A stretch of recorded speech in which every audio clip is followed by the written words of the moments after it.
we get going here? This is Thursday, April 26th, Scituate Planning Board meeting.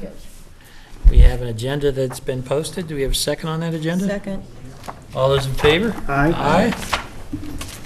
Okay, first up tonight, continued public hearing for major site plan administrative review, restaurant and bar at 7 to 9 Marshfield Avenue. Hey there. Who do we have here? Look at that, what time? Yeah, perfect timing.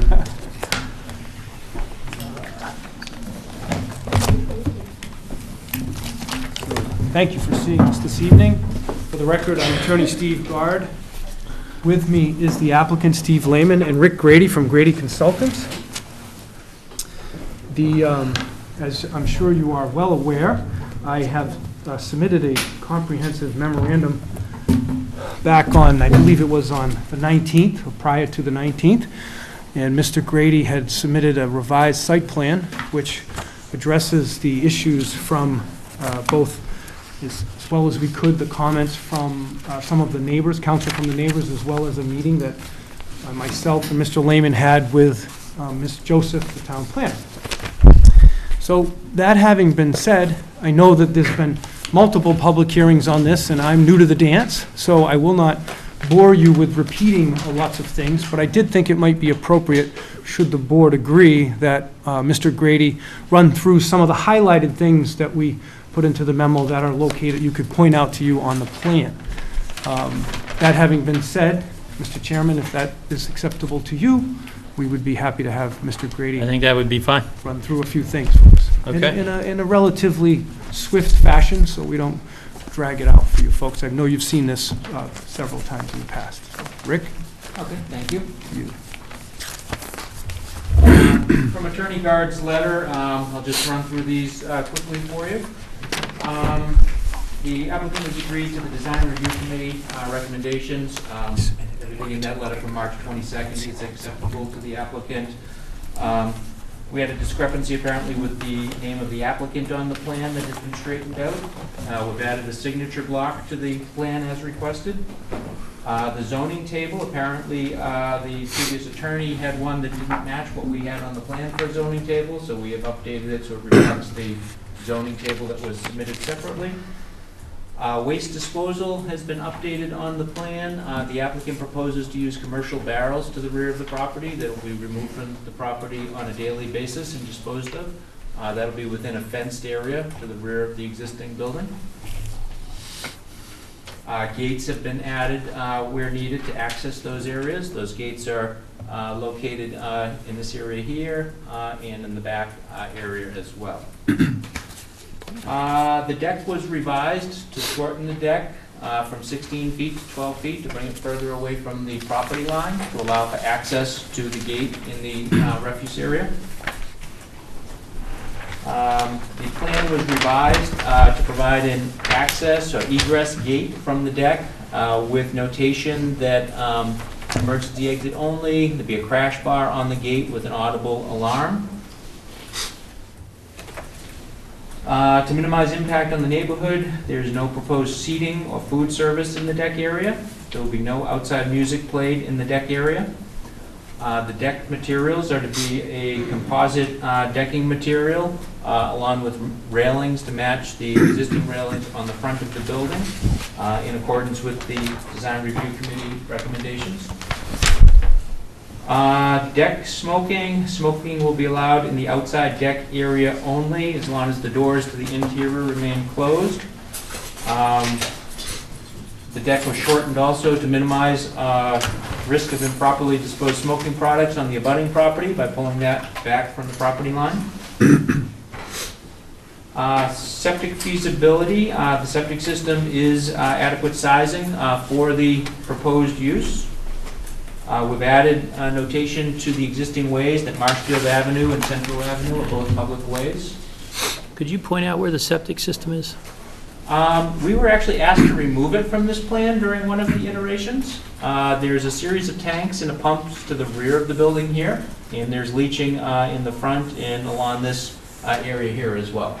Under the paved roadway? Correct. Okay. They actually still need to restore some of that pavement that hasn't been completed after the septic system was installed. And actually, that's the next item, restoration of pavement. The plan was revised to identify the area that is proposed to be repaved. We've added notations in there on that paved area.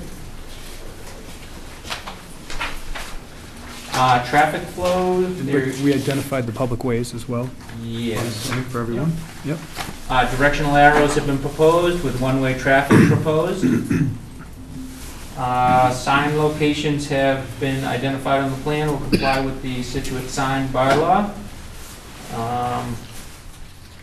Parking, we reduced the length of these parking spaces in this area here to be compact vehicles only, a length of 16 feet, so those will be entirely on the property and will not extend into the parking way from Marshfield Avenue.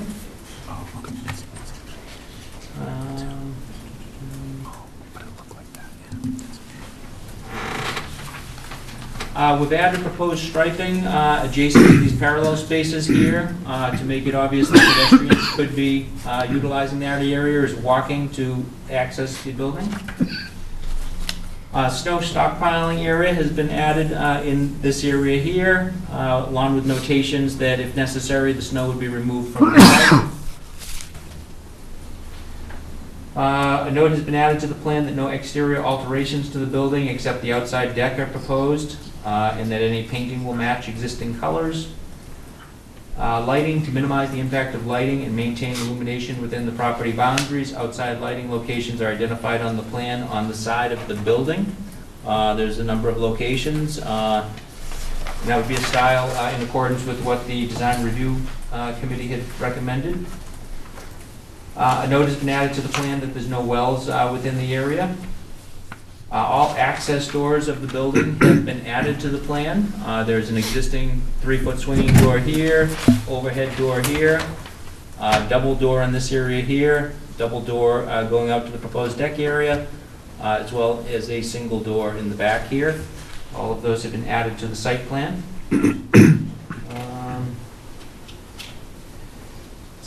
Building elevation and landscaping, those would both be in accordance with the recommendations of the Design Review Committee.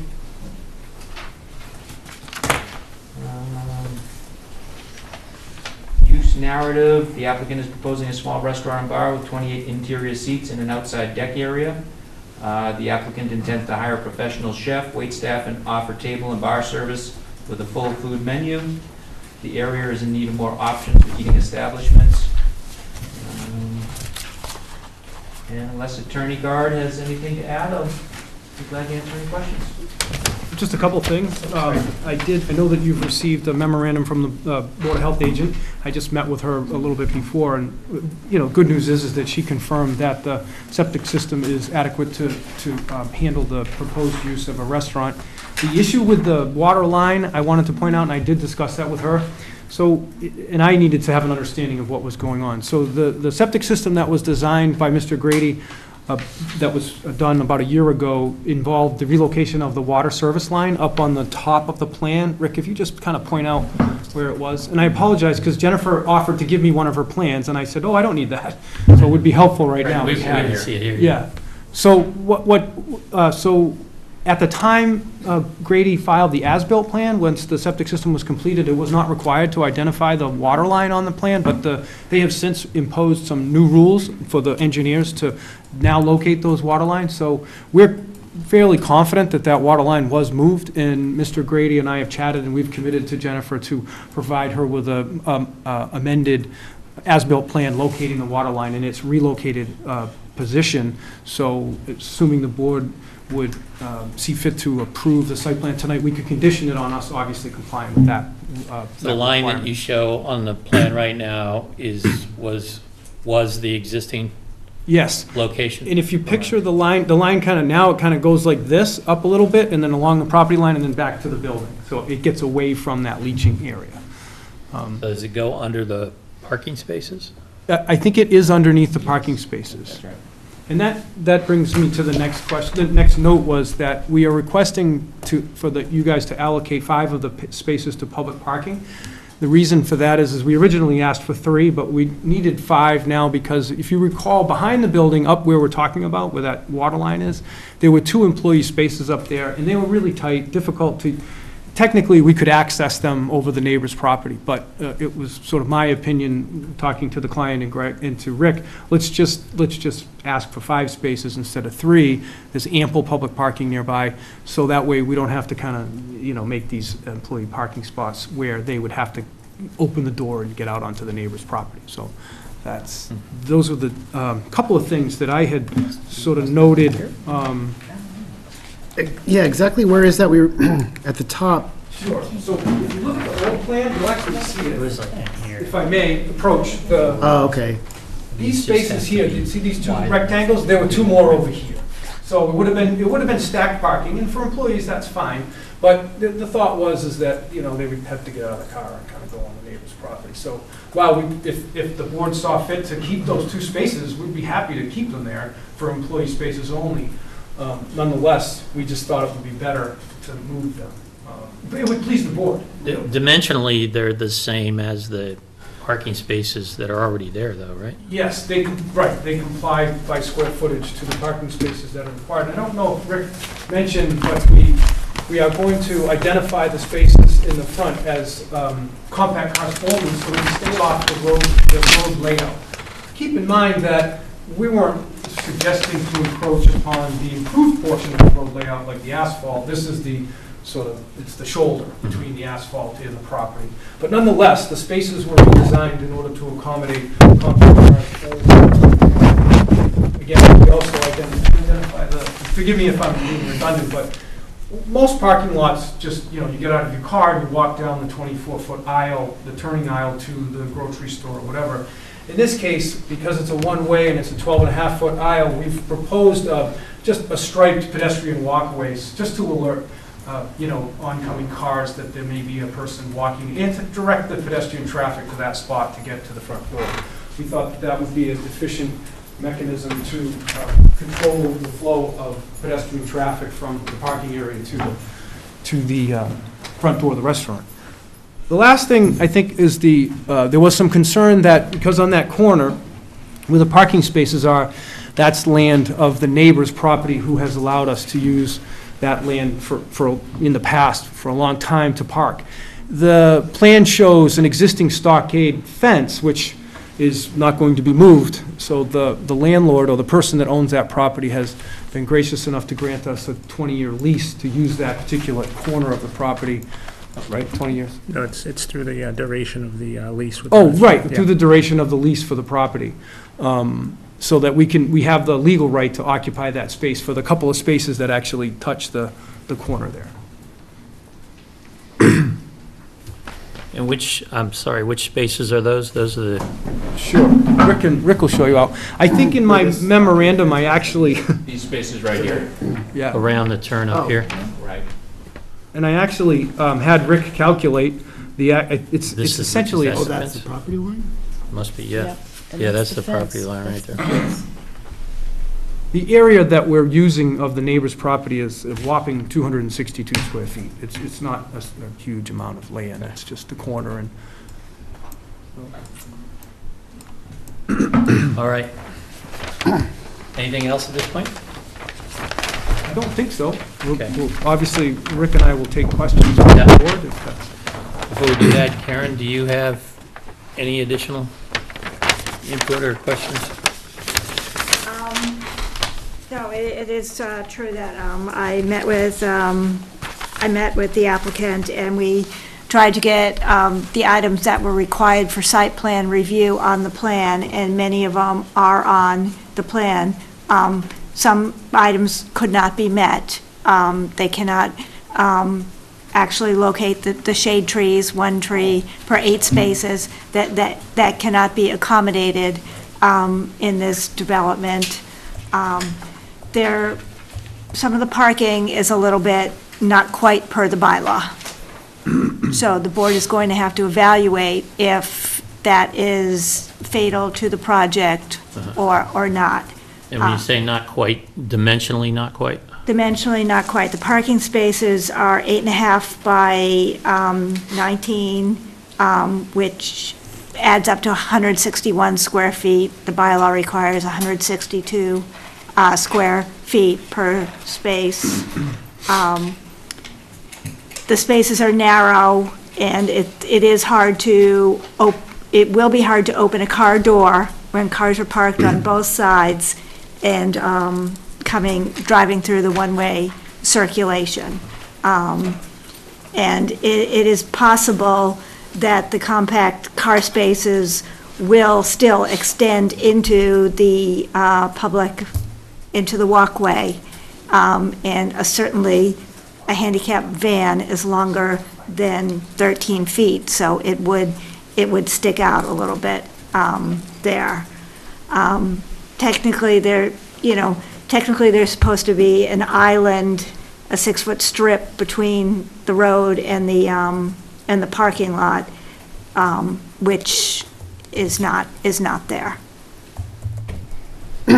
For the letter for the traffic rules and committee that we have in our packet, they had said the requirement was 28, but there's only 25. Is that, what's the resolution The there? requirement is 28 parking spaces, and as Attorney Carr just said, they right now are showing 23 on site, and they're requesting that 5 be located All right, that's why I was confused. off-site as the metered spaces or the public park, they're not metered, the public parking spaces alongside Marshfield Ave.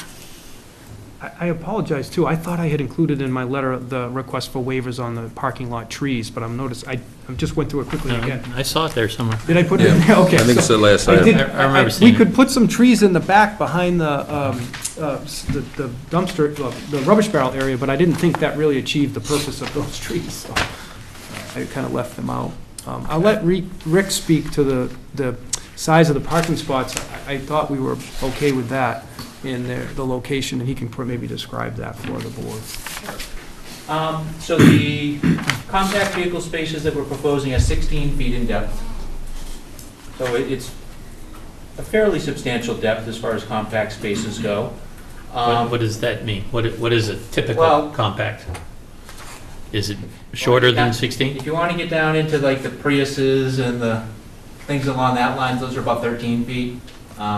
Yes, you could get some of the handicap vans that are probably right at 16 feet. Some of them stretch a little further than that, 18 feet or so. The termination of those 16-foot spaces are 13 feet from the edge of pavement from Marshfield Avenue.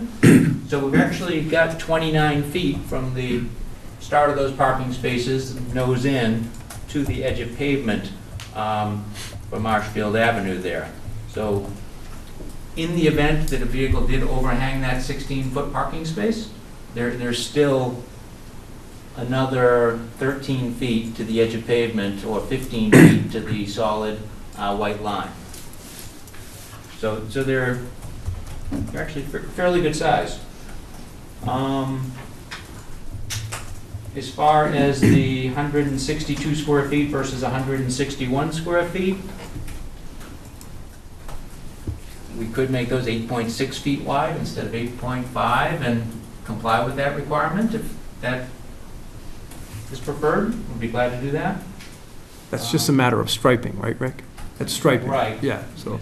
It just gets very tight where the, That reduces the where clearance. the fire department has indicated they will accept no less than 12 feet.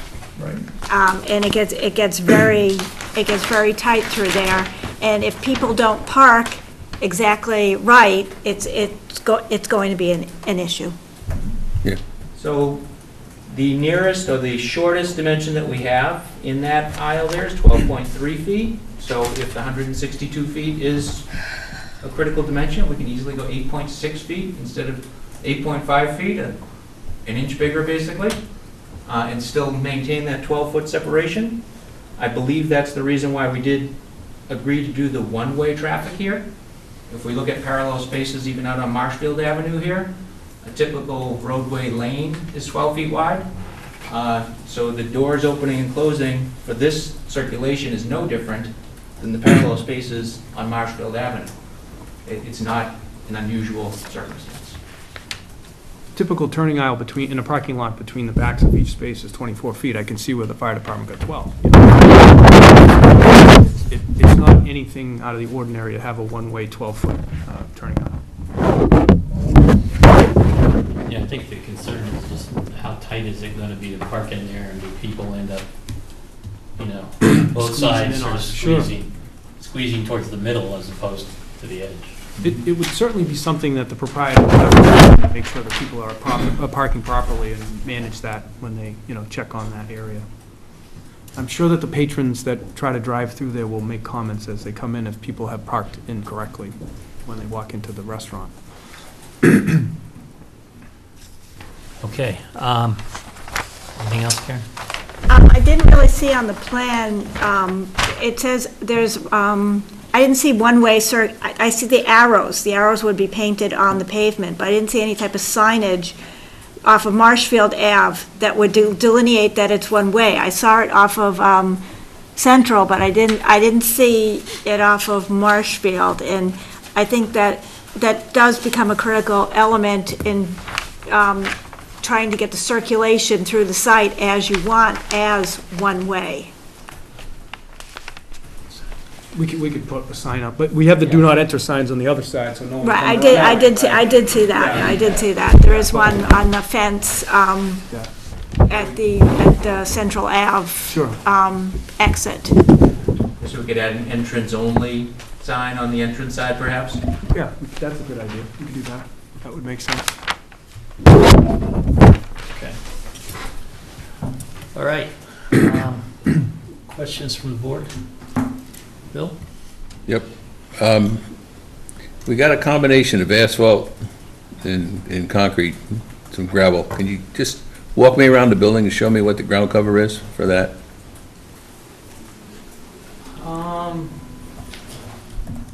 It's been a little while since I was on site. So we've got, actually, a lot of it is still torn up from the septic system as well. But basically, everything was asphalt in these areas here. Honestly, I forget what's in the back here. I believe it's gravel in these areas in the back here. So yeah, asphalt in this area everything here, in the- concrete pad in this area here. Everything in the aisle then is, or the alley is either going to be, By that, you mean this Yeah. area here? Yeah. That pavement will be restored, right? so that's all the way up to the end? All the way up to the end, correct? No, the end, up, Oh, up this way here? yeah, my end. Yes, that's right. The other. Oh, this way here? If we're ending the parking spaces here, then there's really no need to pave any further here. Yeah. Unless you'd like us to utilize the relief from employee spaces, Yeah. then we can extend that pavement a little further here. Okay. But currently, we would stop the pavement right here if we're not gonna put any spaces to the back here. Was there a before and after calculation of impervious surface? Basically, everything that was impervious before is gonna be impervious again, so there's no net gain, no net loss. So no increase. Correct. Correct. There's no existing drainage structures on the site. There's no drainage on the site. There's no drainage for the parking. There's no site drainage. But water must run somewhere. The plan does show a catch basin off-site to the west. It mostly runs to Marshfield Avenue and Central Avenue, and with no increase in paved areas, there's gonna be no increase to runoff either. Okay. And how close do you expect those cars to parallel park to the fence or to the building? They are proposed 2 feet off of the building. So 2 feet off the building and 8.5 feet wide for the spaces. Were you asking about the fence on the other side, though, Bill? The question was actually on both sides. That's the, Okay, I was, Off the building we're is 2 feet one, off the building here. Was there another spot you, and the fence on the other side of the alley. okay. Basically just up to the edge of pavements. They're about 1 foot off of the fence on this other side. that's the space, right? And what's the typically, how much clearance is there in a parking space like that on either side? On the I mean, parallel spaces? It's 8.5 feet wide. The car itself is what? 6? Yeah, probably 7 on the wider vehicles, yeah, about 7-ish. Could be pretty tight. The reason there's a little bit more on the building side, you could stop, let passengers out if it's going to be too tight and still get out of the car because it's on the right. It's a one-way only. Driver's side would be on the alley side of the parking spot. And Yeah, I'm still skeptical that it'll work. I don't know how you're going to control the front to make them compact only. well, there's going to be, Mr. Limbacher, there's going to be signage, which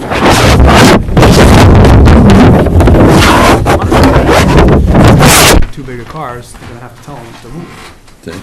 Like any mothers only or handicap space, it's up to the proprietor to monitor that, Yeah. that area, you know. But it becomes it's more than just illegal parking in the normal sense, like whatever the normal sense of the word is. And you're looking at public safety and not being able to get a truck through there. Oh, yeah, I thought you meant the compact cars. Yeah, sure, I mean, it has to be, you know, maintain that 12-foot wide width, and we still have, what was it, another 16 feet from the back of those spaces to the road, improved portion of the road traveled way, which would allow for vehicular pedestrian traffic with ample, I would say, safety factor between the back of the, you're not going to be walking around the back of the car and then entering the, the traveled way to, if they have to walk around the back of the car. That's not what's proposed, so.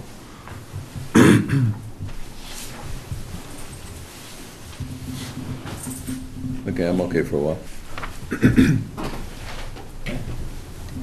I'm not sure you want to hear from me. You're up. I'm up. Okay. I don't like the parking. I don't like the parking at all. I think it's inadequate. I mean, you've got a restaurant that's basically 1,000 square feet, with 28, supposedly 28 people in there. You know, how many people are actually working there, and where are they going to park? And it's so tight up against this fence. I drove down there yesterday, and that food truck is still parked in front of the building. So it was very hard to tell how much space there really was from the front of the building to the street. And I drove through the parking lot, and it's narrow. It's very narrow without anybody around. So I have a real problem with this from a public safety standpoint. This is a highly traveled area. A lot of pedestrians back and forth to the beach, back and forth to wherever. So I'm going to leave it at that for the moment. I just had a question basically for Karen about, I was reading through again the Traffic Rules and Regulations Committee. Were there other issues? Because it seemed like there was quite a few issues, like the bollards on the front, or were those just recommendations? That was their final recommendation from the Traffic Rules Committee. That's their final letter on the project. Okay. Do you have So we've discussed about the size of the spaces. There was bollards. And then did we talk about the fire system hookup, though? If it was blocked by a parked vehicle? The fire system hookup is, maybe Mr. Grady can show the board where the fire connection is labeled now, and they've pulled the parking space off away of from the that. fire department connection. If they park according to that plan like that. Is there any physical barrier that would prevent people from parking in front of it? but There that's isn't, but there that's could a- be. We yeah, could that's a add a good bollard idea. there if you'd like. Yeah, that's a good suggestion. Actu- What is it showing? It's showing a concrete pad. That's Yeah, what there's a it's showing. concrete pad there in front of the garage door, and the existing fire connection's located just to the left. Yeah, it's like a wall, it's like a concrete wall. I was gonna say, wasn't that ripped out, though? No. I thought No. it was. No. No. Okay. Could you actually, Nobody's going to pull up onto that pad then. no, nobody can pull up onto the pad, but it's there. It's an impediment. Maybe could you show us, because I could not find on the plan, where is the nearest hydrant? Well, it's ahead of it to someone parking there. That's what she's saying, I think.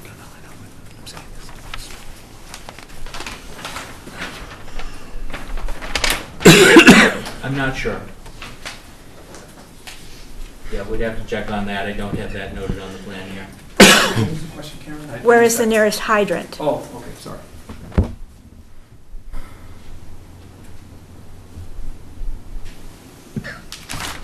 Right. And I guess this is also in error, because it says the plan shows a gravel parking area on the side of the building, but we just determined that it was all asphalt. No, it's still No, dirt. it's- No, the front spaces are gravel. There's no intention of paving that area because it's existing gravel. The Right. compact spaces? Yes. What Right. about the side? The side is going to be the asphalt that was there prior to this application. It'll be restored. Some of it was removed for the installation of the septic system, and that is actually required to be restored. It's not an So that's from the option. building to the fence? Yes, correct. The traveled way on site will be asphalt in those parking spaces. The ones in front of the building are gravel spaces, which will, again, maintains the impervious surface necessary for drainage and whatnot, so. You may want to put a note to that effect on a plan. I think the previous one said that, didn't it? I could be believe wrong. it did say something about that they are going to repave that area that was previously dug up for the septic system. Yeah. The front part, with the compact spaces are labeled as gravel, and they are shown to have bumper stops, so that you Right. can't actually go any further than the bumper stop. And beyond the bumper stop, under the basically the stairs that go up to the second floor, that's where there would be the walkway into the building. Also, I know several times you'd said that there's absolutely no changes to the elevations, but wouldn't there be a new door proposed, or is it the same door? All that's exactly the same, so nothing changes except for the deck. Right. And the lights, right? Yeah, the Right. lights, which are shown, correct. That little 3D, did you see that little image that they had? They show the deck Yeah. Yeah. and the lights? Yeah. Yeah. And then what was, they had a recommendation for more consideration for pedestrian travel, and I assume that's probably been addressed by the walkway? Was that The addition of that striped walkway through the parking lot was Response to the this. applicant's response Okay. to that. Is that walkway inside Yes, the perimeter of the parking spaces? it's inside the perimeter of the travel way. travel way, It's right. inside the 12-foot travel way. Yeah. Correct. Is it inside the 8.5-foot? No, No. no. Okay. It would be just striping on the ground to attempt to highlight, a safer way for pedestrians to traverse the site. I think that's probably a good idea. Yeah, I would say that in addition to the entry only, I don't know if it could be, or maybe, like, I know there's a parking space right there, but if there could be a one-way sign. I'm just thinking like at the Rivershed, I know that there's a one-way situation there and no one ever goes the way it's supposed to.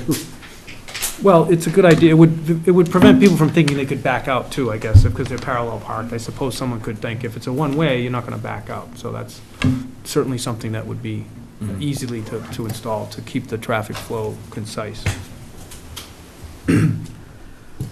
All right, I don't think I have any other questions, except that, just the comment that, as to reiterate what Ann said, it is pretty tight. Very tight.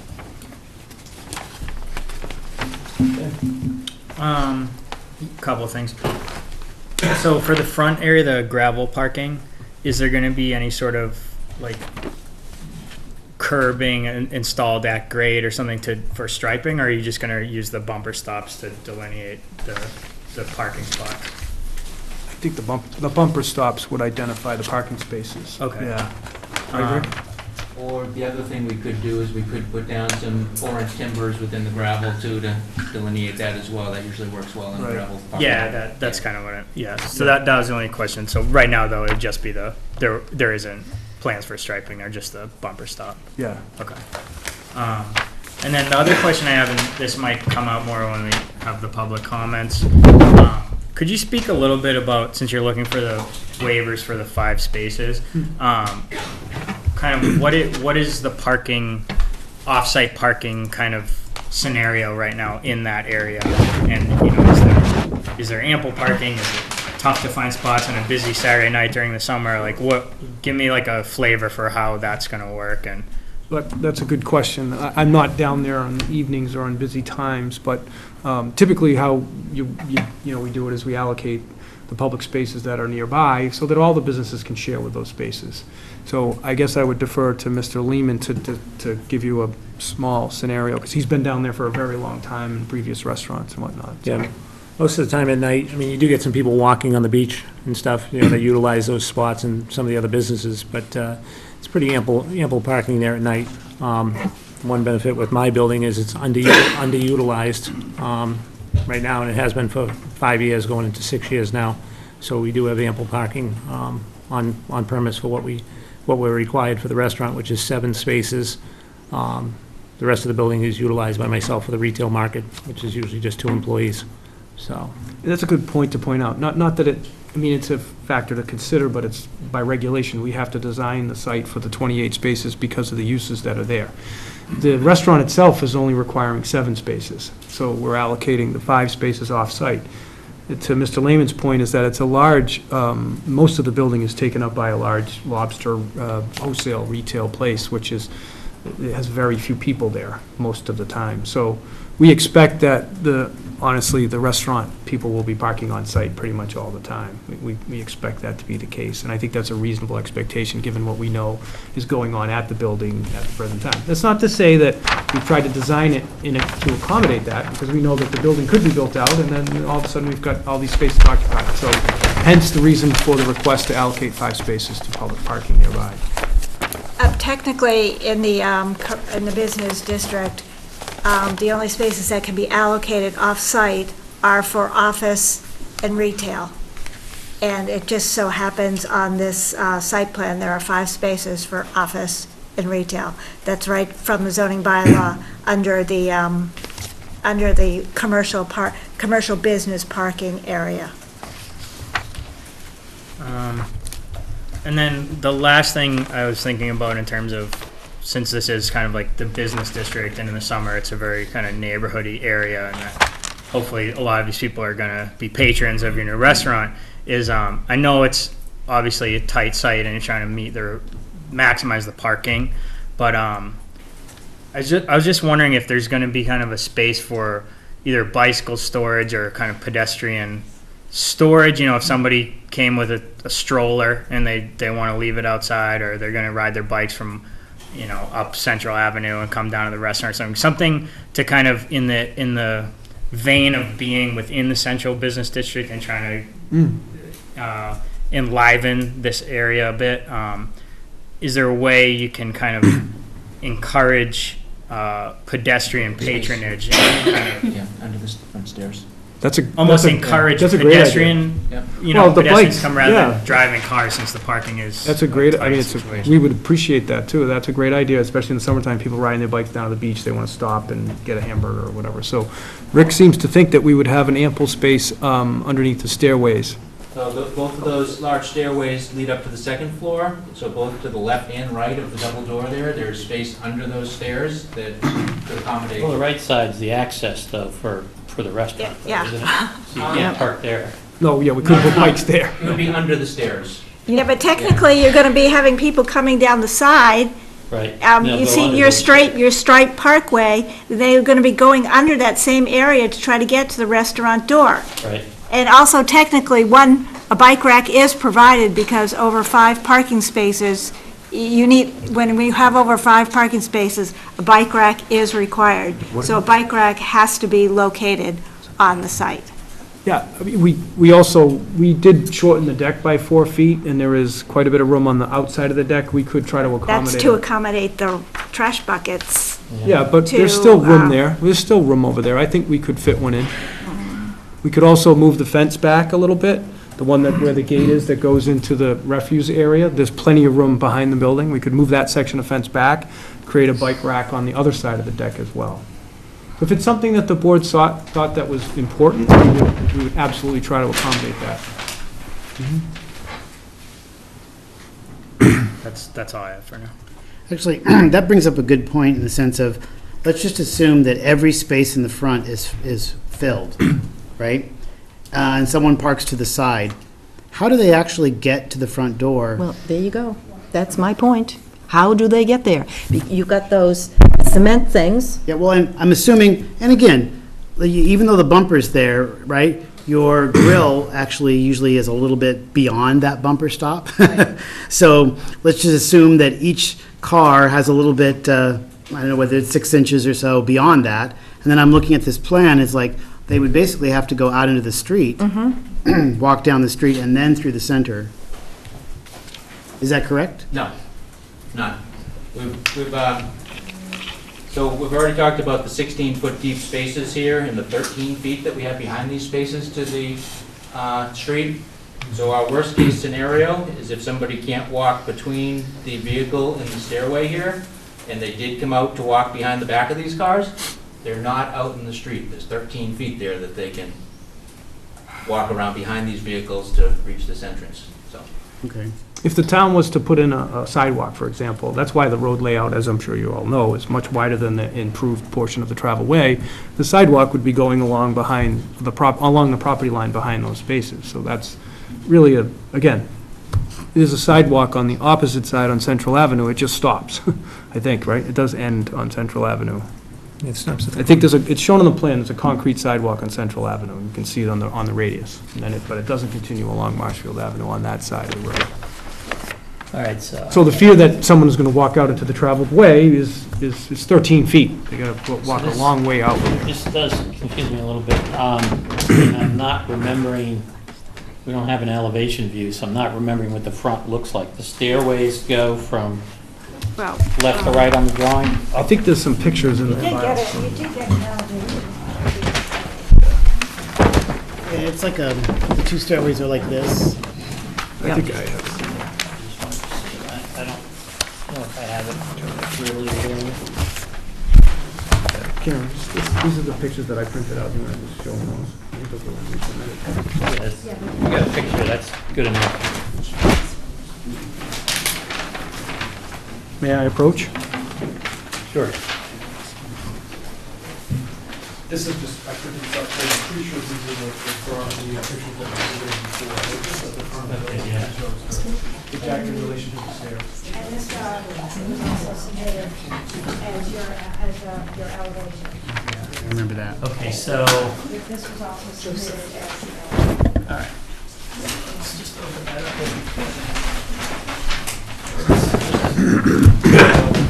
Here's the front door. On that mic. Here's the front door, Yep. right? So if you're coming from this way, how do you get to that front door? Well, that's what we were just saying. You're going to have to go around the... It's actually not a walkway then. No. No, no, You have to no. go around the That's cars. a little confusing. It's open space. Open space. Well, it's not open. No. It's only Yeah, so the access is going to have to be through or around the compact parking spaces. If there's a handicap van parked, is that the handicap spot? The Yeah. double lines? No. That's the, entrance to the place. Where's the handicap Right spot? Right there. yeah, next to it. Oh, right next to it. That's the space that has to be reserved Okay, for so access that's to the gonna handicap stay van, open, right? which is also double serves as the entrance to the building. So you'd have to walk around the Walk first around. 2 cars, you'd have to Yeah, walk this- around the this- first 2 yeah. compact cars. No, I got the go ready too. Yeah. I don't remember us having double staircase like that. Yep. So there would be 2 cars that you'd have to walk around the back. If they parked so close to the front, to the bumper stops, that you couldn't walk in front of the cars, you'd have to walk around the back to get to that cross-hatched area to get into the front door. Okay. Do you have another question on that? No? Patty, does Patty have anything to say? Yeah, Ms. Rose, go next. Oh, good man! Patty, Hours of operation, you're open till 11 at night, Midnight. midnight. So can you tell me about the lighting in that parking spaces, that walkway, that alleyway? How Rick, dark can- is it there? We've designed the space, the lighting consistent with the design review committee's recommendations. There's a picture of it in my packet, which was what they gave us. And it's a gooseneck type light. It looks like an old barn light, really kind of quaint looking. And they're downcast lights, so there would be there's not going to be a lot of light Patty's pollution. really talking about the light in the parking alley there. Oh, sure, I'm sorry, Right, yeah. for safety, Yeah, basically. yeah, of course, yeah, I'm sorry. So what We- kind of lighting? So, yeah, show us the lighting there. I think So that there's there one are, proposed on the corner of the building here, centrally here, both corners of the building here. We don't have any additional ones depicted along here, but we can add them if you feel that these ones here aren't adequate. So- What kind of coverage will that corner give you? It won't give you much coverage as you go back into the parking lot, right? Roughly 30 feet. If you'd like to require a photometric plan, we'd be glad to, I think that'd be an acceptable condition. I think what we're trying to do is balance the safety of the patrons with the neighbors, the light pollution to the neighbors. And Right. installing a bunch of huge floodlights that's not really fair to everybody around us. I don't think we're suggesting that. I think we're No. suggesting it ought to be a safe place for people to, It when may- they come out at midnight, to get to their car, right? Especially the staff. Maybe we could propose, I'm not a lighting engineer, but maybe we could propose putting more of those gooseneck lights along the alleyway above the cars facing down. Maybe it's, instead of putting one floodlight, maybe we put in 3 or 4 of those, so they look nice and they still downcast, and they don't offend any of our neighbors. Yeah. Okay. Certainly a condition that we'd be happy to comply with. And then what would you do, make sure they cover the fence side? Yeah, well, yeah, of course, we'll put them high enough so that they cast enough light to get over to the fence slide. Yes, correct.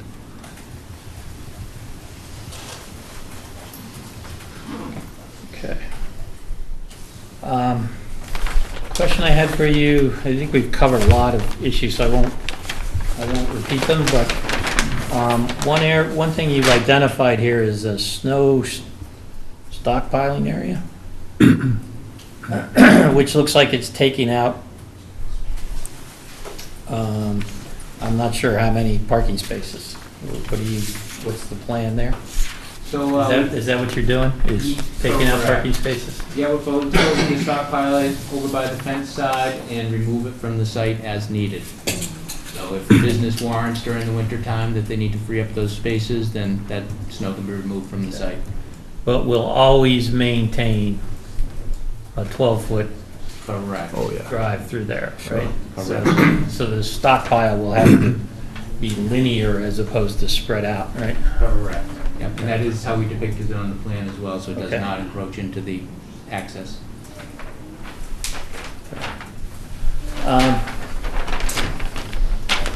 Why don't we open it up for public comment? I'd like to hear from looks like we have a lot of people here to speak, so. Yes, sir. All right, thank you. Attorney Jeff DeLisi with Orenberger, DeLisi and Harris. I represent the property owners on the opposite side of Marshfield Ave. And so I view this revised plan to be essentially the same old plan, but with a bit of window dressing.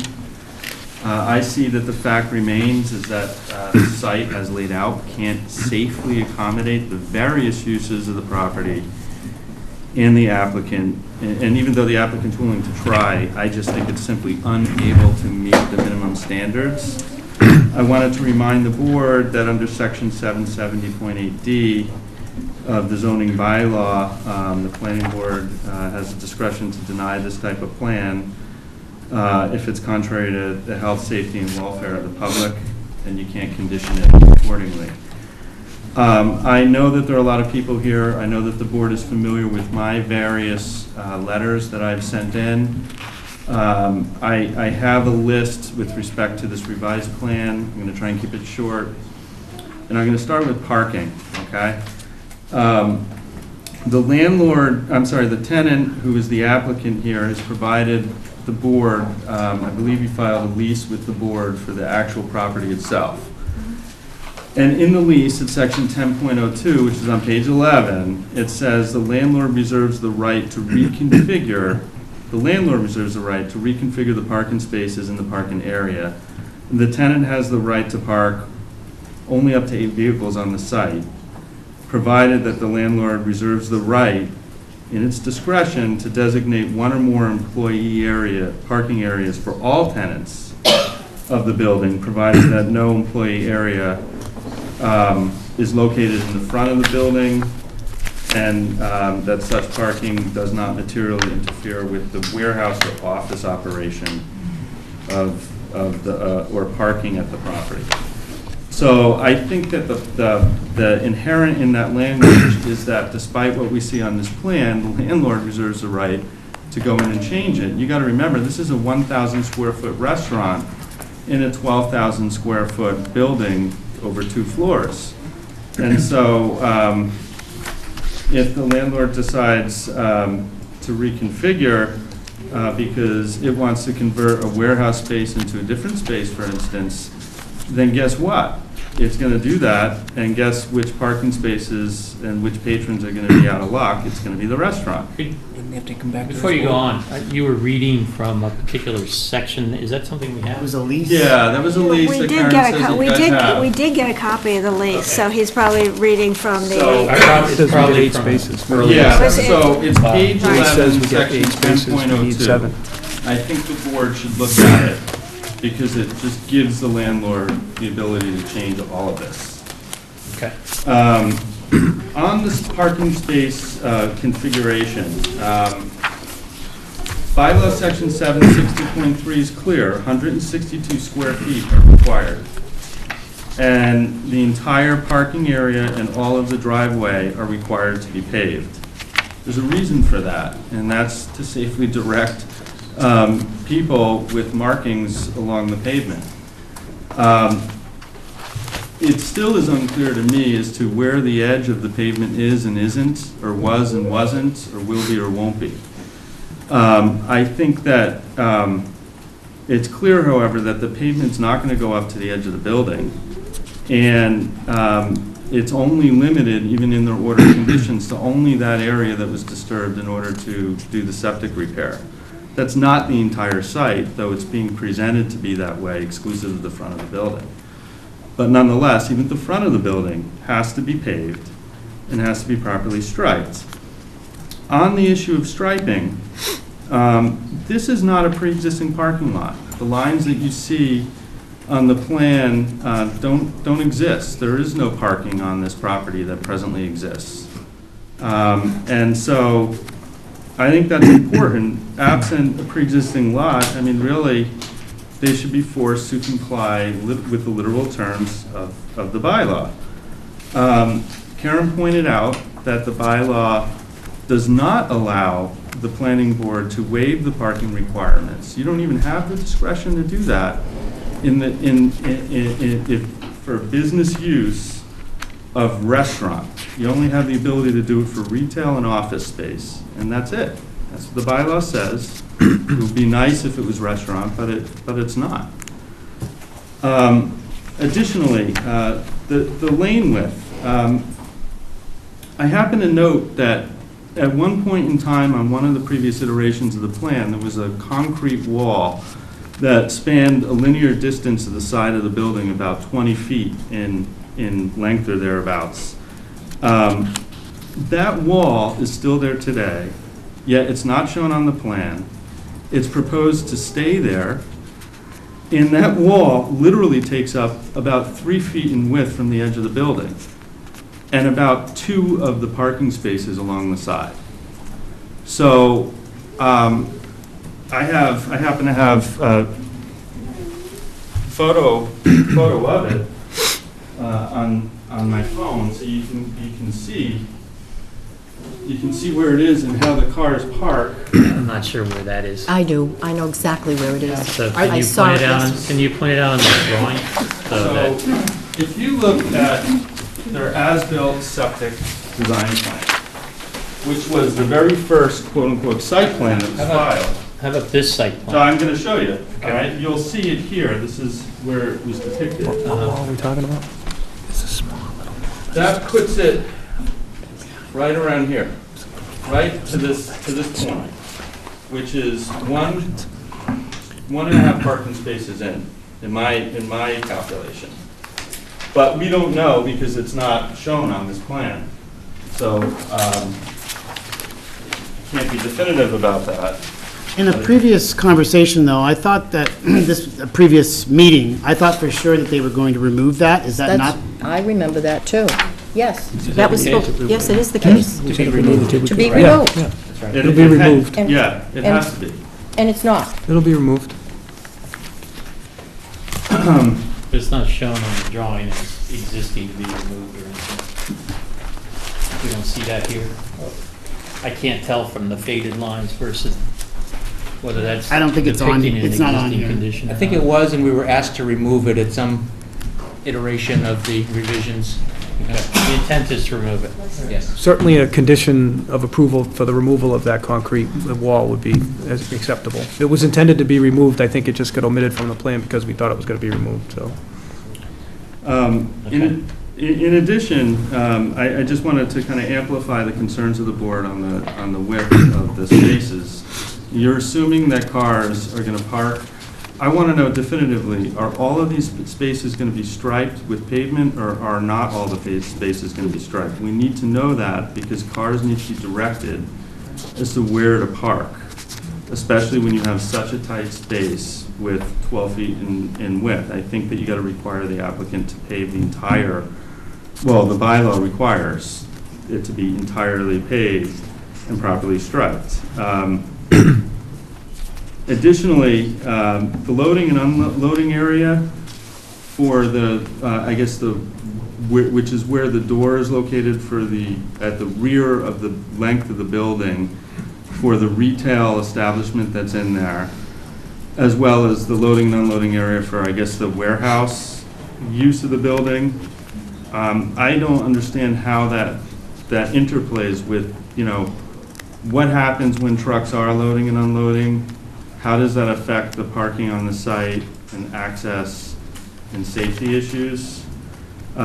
You're having a loading and unloading space in a parking lot for a restaurant. And there is, in my estimation, you have, well, the plan shows kind of like a pathway for folks to walk behind, alongside the parallel parking vehicles in the lane, in the travel lane. And now you're going to have trucks coming in, loading and unloading, in a restaurant that's going to be open for at least 10 in the morning to 12 at night, 7 days a week. In the middle of the summertime, I'm wondering how that's all going to jive with one another. I happen to note, and I'm not sure what the plan shows, but I did note before I came here that section 760.7 requires driveway openings to be at least 20 feet in width. And so we know that the distance, we know that that's tight. I don't know exactly what it is, but I think the applicant should take a look at that. Do you know what it is? I can tell you.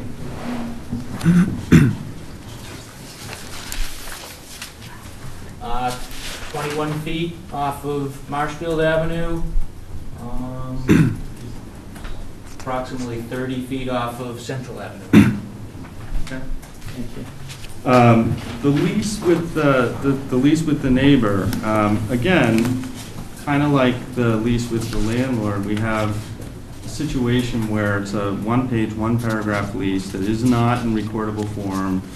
It should be required to be irrevocable, and it should be filed in the chain of title of the grantor, as opposed to just a piece of paper that was designed simply to get through the site plan approval process. Untold Brewing is a great business that I support. It's on the agenda, I think, after this because it has issues.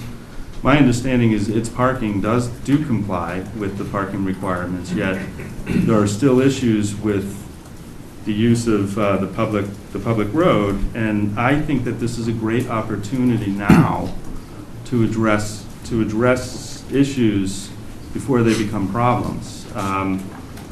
In this particular case, I don't have any data in front of me, to Ben's point, on what the parking situation is in Marshfield Avenue. I know personally, from personal experience, that I've had to walk from the opposite side of the bridge to get to the beach with a bunch of beach chairs and pails and shovels for the kids. And so I'm not really certain how that's going to work. I think even that there's a time limitation on those spaces as well.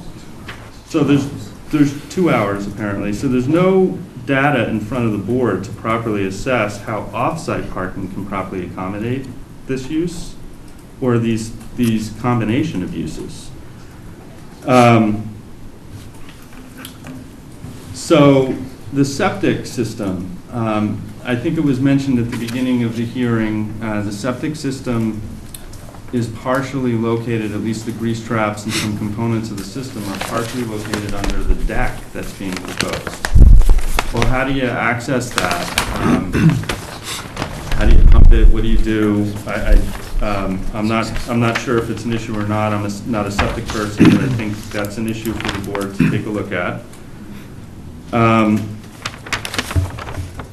The 4-foot reduction in width of the deck is something that I wanted to speak about because it was probably the chief issue that my client came in with me to articulate when this happened, or when this plan was first filed. And the concern is that, again, that there's some combustibility involved with the boats next door and so forth. And I'm not sure that a reduction in 4 feet in width for a deck that admittedly by the applicant is designed for smoking patrons is adequate to safely protect against that particular issue.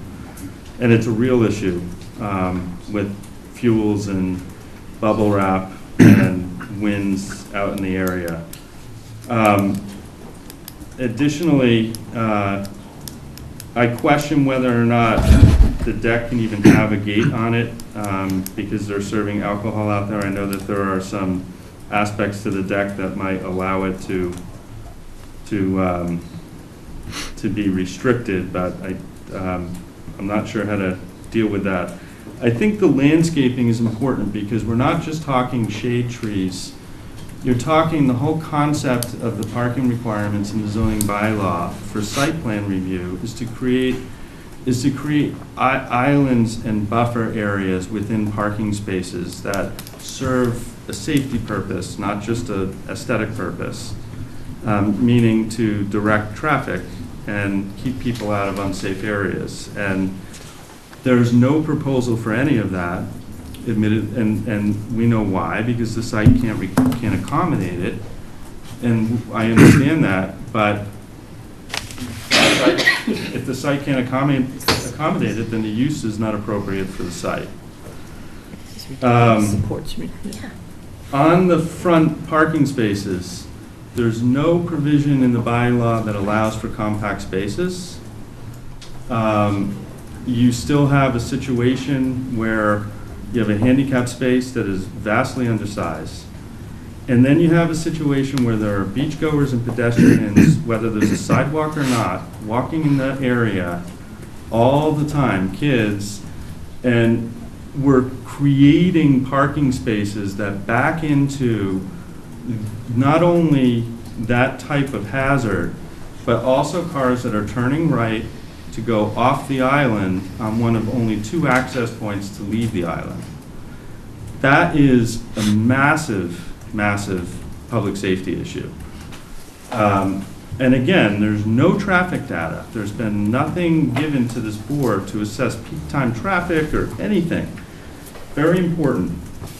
Odor control, I haven't seen, I'm not really certain where the, and maybe the plan shows it, forgive me, but where the venting is and so forth, for the kitchen. Noise control, I think that the deck, even if it's utilized, even though we have a restaurant that purportedly is going to 12 o'clock, that the deck aspect, the outdoor aspect of this, being that there are residents in the area, should be restricted in time usage. Trash, the applicant is proposing trash barrels for a 12,000 square foot building. There's no other trash place. So you're talking for all the uses in the building. There's a kitchen on the second floor with all these offices. To have trash with rodents and so forth is completely unacceptable. It should be a dumpster. And if it's a dumpster, I don't see how they access the area that they're proposing to put the dumpster. So I think that this is an enforcement nightmare. I think that this is just going to be I think that all we're doing is looking at something conceptual, and when in reality this happens, I don't know who in town is going to be called to try and enforce this, but I think at that point it's going to be too late. And I don't see where this board has the ability to grant a waiver, and I don't see, I mean, Bill, you know from your days on the ZBA how the variance criteria is met. These are zoning regulations. The plans have some omissions on them, and I think that this can't be properly conditioned, and it should be denied.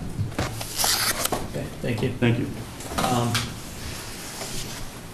Before we go on, do you have any comments you'd like to make? You know, Mr. DeLisi's comments were spelled out in the letters that they had submitted previously. My memorandum addresses most of them, if not all. The plan adequately reflects what I would say the applicant's response to those situations. The one thing I would point out is that the lease that we have with the landlord for the restaurant guarantees us 8 spaces. We only require 7. So I don't know why that's an issue at this point. We are guaranteed 8 spaces on the site. So as far as the variance. Guarantee this configuration. No, but that's okay. Well, I mean, there'd be a special permit recorded against the title to the property. That does get recorded, and the landlord would be subject to that. There's no special permit. I'm sorry, site plan approval. It doesn't get recorded. But the site, if I may address my comments to the chairman, if the site plan will be approved, and it is with the consent of the landlord to the property. If the landlord decides, as Mr. DeLisi has suggested, to change the use of a warehouse, then he will have to be before you for a site plan approval, and this is a foregone conclusion on our end. So he will be stuck with those kind of limitations, the ones that the board has decided today, unless we come back and attempt reconfigure a consent to some sort of change. The wall, we've addressed a lot of the things that Mr. DeLisi has suggested that we would need to comply with, like trees or islands, is for new construction. There's no construction here. There's no new construction. The asphalt is replacement, which is required under the septic system installation permit. This is a change of use. I think that while the site is tight, I think it complies. It complies with the traveled way. It's satisfied traffic. It's satisfied the fire department. It has satisfied, design review. I think that the applicant here has, worked really hard to address each and every issue that has been raised by the various boards, and has tried to address all of the issues of the neighbors.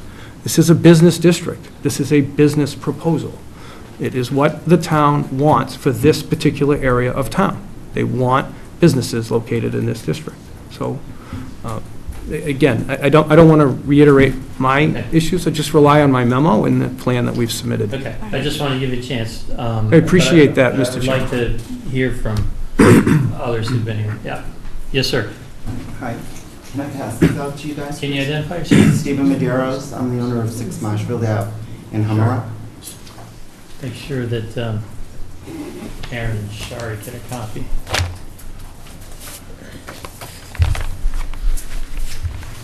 Thank you.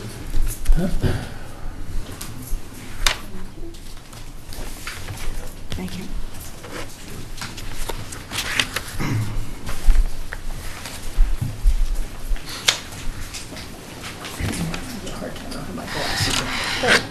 Louise. Your arms are too short? Something's Way too short. Yes, hi. Can we please go to the zoning data for the proposed project? There's a shrunk-down version that I attached in it so you can see it. Here I will demonstrate that the numbers have been massaged below the number of total parking spaces required by Mr. Freeman under Scituate bylaws. Based on the actual accurate building data, which I will walk you through, now a total of 50.2 parking spaces are required for the entire building. Let's start with the first floor. First floor downstairs, are in fact 4,600 square feet of retail space. There's no evidence of a warehouse, as indicated by Mr. Lehman on the zoning data plan. I have included interior photos of the first floor for your review.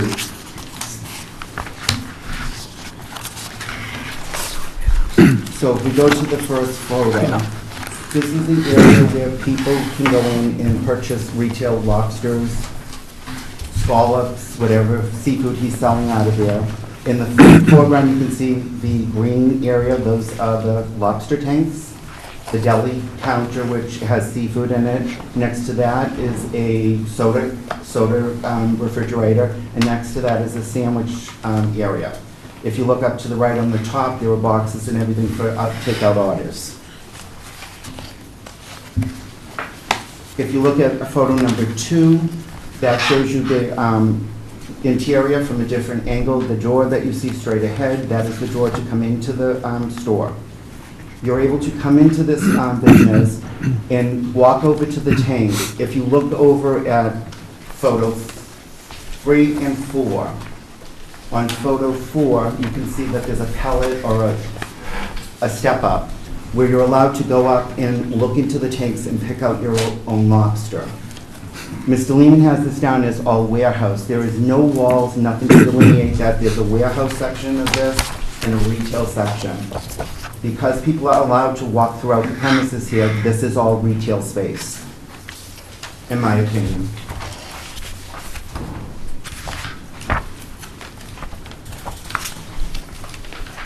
So for this retail space, one parking spot for 200 square feet is required, so 23 spaces are required, not the 7.6 shown on Mr. Lehman's plan.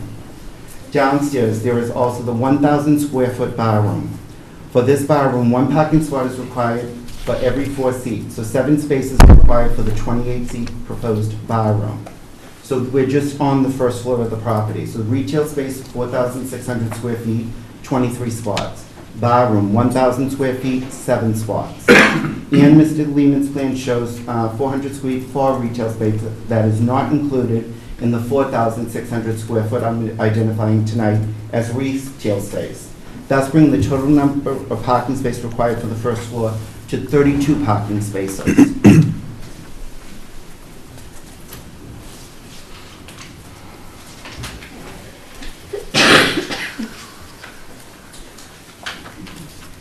May I continue? Yeah, you get Thank you. on this. All right, now for the second floor of the property, there's an additional 6,000 square feet on the second floor. The proposal's assertion is that the second floor of the property is primarily used as a warehouse. This is a clear mischaracterization of the property. The photos that we have shared with the board, attachment C, demonstrate the second floor is in fact office space that requires one parking spot per 300 square feet. On number C, if you go to the last page, there are 3 interior photos of what the upstairs looks like. There's a conference room, there's a kitchen, and then there's a bunch of cubicles for office space. Nowhere up there do I see warehouse space. On top of that, there's no elevator in the building, which would allow people, if it was a warehouse space, to bring stuff up to the second story of the building.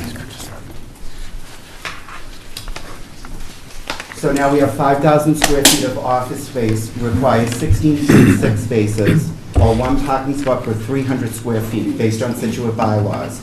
And 1,000 square feet of storage or warehouse, if you want to call it that, for the offices, requiring 1.6 parking spots. So the upstairs is 18.2 parking spaces required. The total project requires 50.2 spaces, 32 downstairs and 18.2 upstairs. However, Mr. Lehman has only demonstrated room for only 28 spaces, so he is short by 22.2 spaces. Also, finally, I want to speak of the disruption of the quiet enjoyment of the 6 residential units immediately adjacent to the residential properties. These residents will be negatively impacted by the project's proposed outdoor deck, where outside smoking, drinking, and noise will be going on until the proposed bar room closes at midnight or 1 a.m. There may also be lingering patrons making noise along Marshfield Ave following the close of the bar room. Another issue I would like to go back to is they said that there was no... I just want to recognize that we've got other people who want to speak, so I understand. if you can wrap this up in the next minute, that would be great. Sure. Mr. Lehman stated that nothing on the outside of the building was altered. The area where the proposed deck is, those doors were added onto the building a year and a half ago. There were no doors there and there was not a window there. They cut into the building and made that entrance there. You can see the difference in color from the cutout where the metal is different.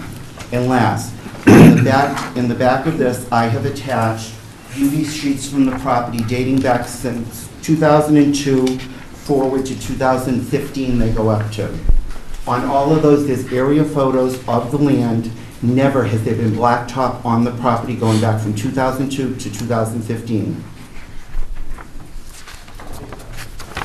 Okay, thank you. Thank you. Yes. Hi, my name is Kate Shannon. I have been a lifelong resident of Humrock.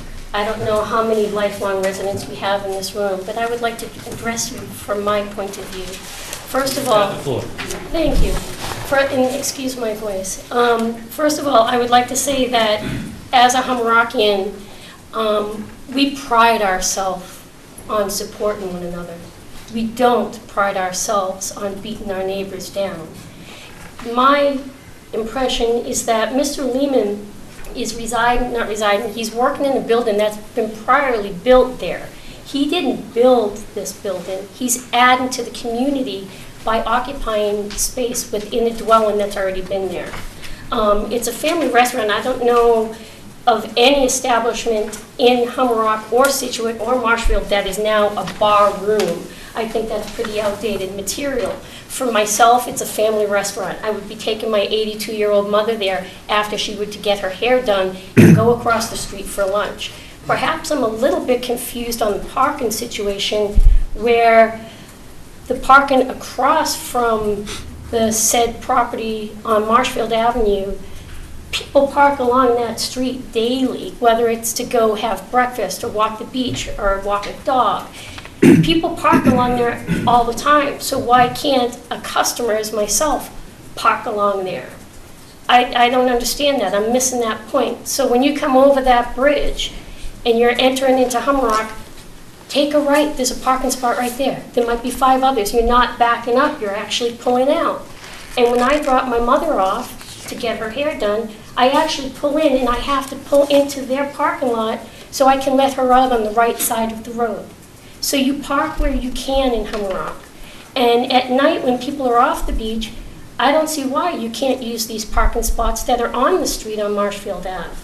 It makes perfect sense to me. If I see a parking spot, I'm going to park in it because I have visited to every single establishment here. And you park where you can. If I'm going into Humrock Gifts, I'm going to find the closest parking spot I can. If I'm going to go into the Voyage, I'm going to find the closest parking spot. And if I'm dropping off an 82-year-old lady, I'm darn well going to park where I want to. But I just have to make a statement that this building has been there for a long time. It's about time that we do something positive with what we have as our resources.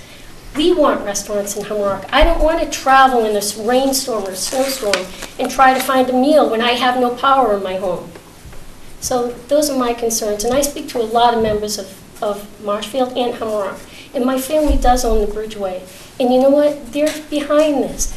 We need more establishments in Humrock. We have one. It's about time that people listen to us. I understand there are concerns, but we have more concerns to worry about, whether or not it's a parking issue. It's how about, what are we going to do for our community? How are we going to stand up and support each other? Thank you very much. Thank you. Anybody else? Yes, sir. We're already gone 20 minutes past our deadline here, so I think you'll get the last word here. I'd like to go after if that's okay. Okay, then you get the last one, and then that's it. Thank you. If I asked after her, I might not have gotten it. Better look at. My name is Rich Torsney, and I own the property at 10 Marshfield Avenue, directly across the street from the project, proposed project. Emotionally, I believe that a late-night barroom and restaurant across from my family-oriented business will decimate my business. I also believe that with a late-night operation, it will irreparably harm Hummerock.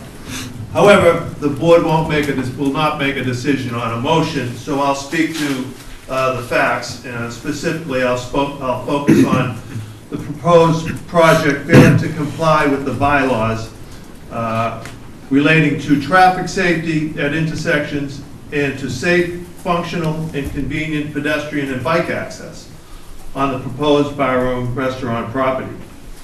As a father and business owner on Marshfield Avenue, the proposed project causes problems for the neighborhood. For example, fire trucks are not going to be able to easily access the property's alleyway, as there is no way to predict how cars will be parked on both sides of that alley, particularly where the demarcation of parking spaces is non-existent.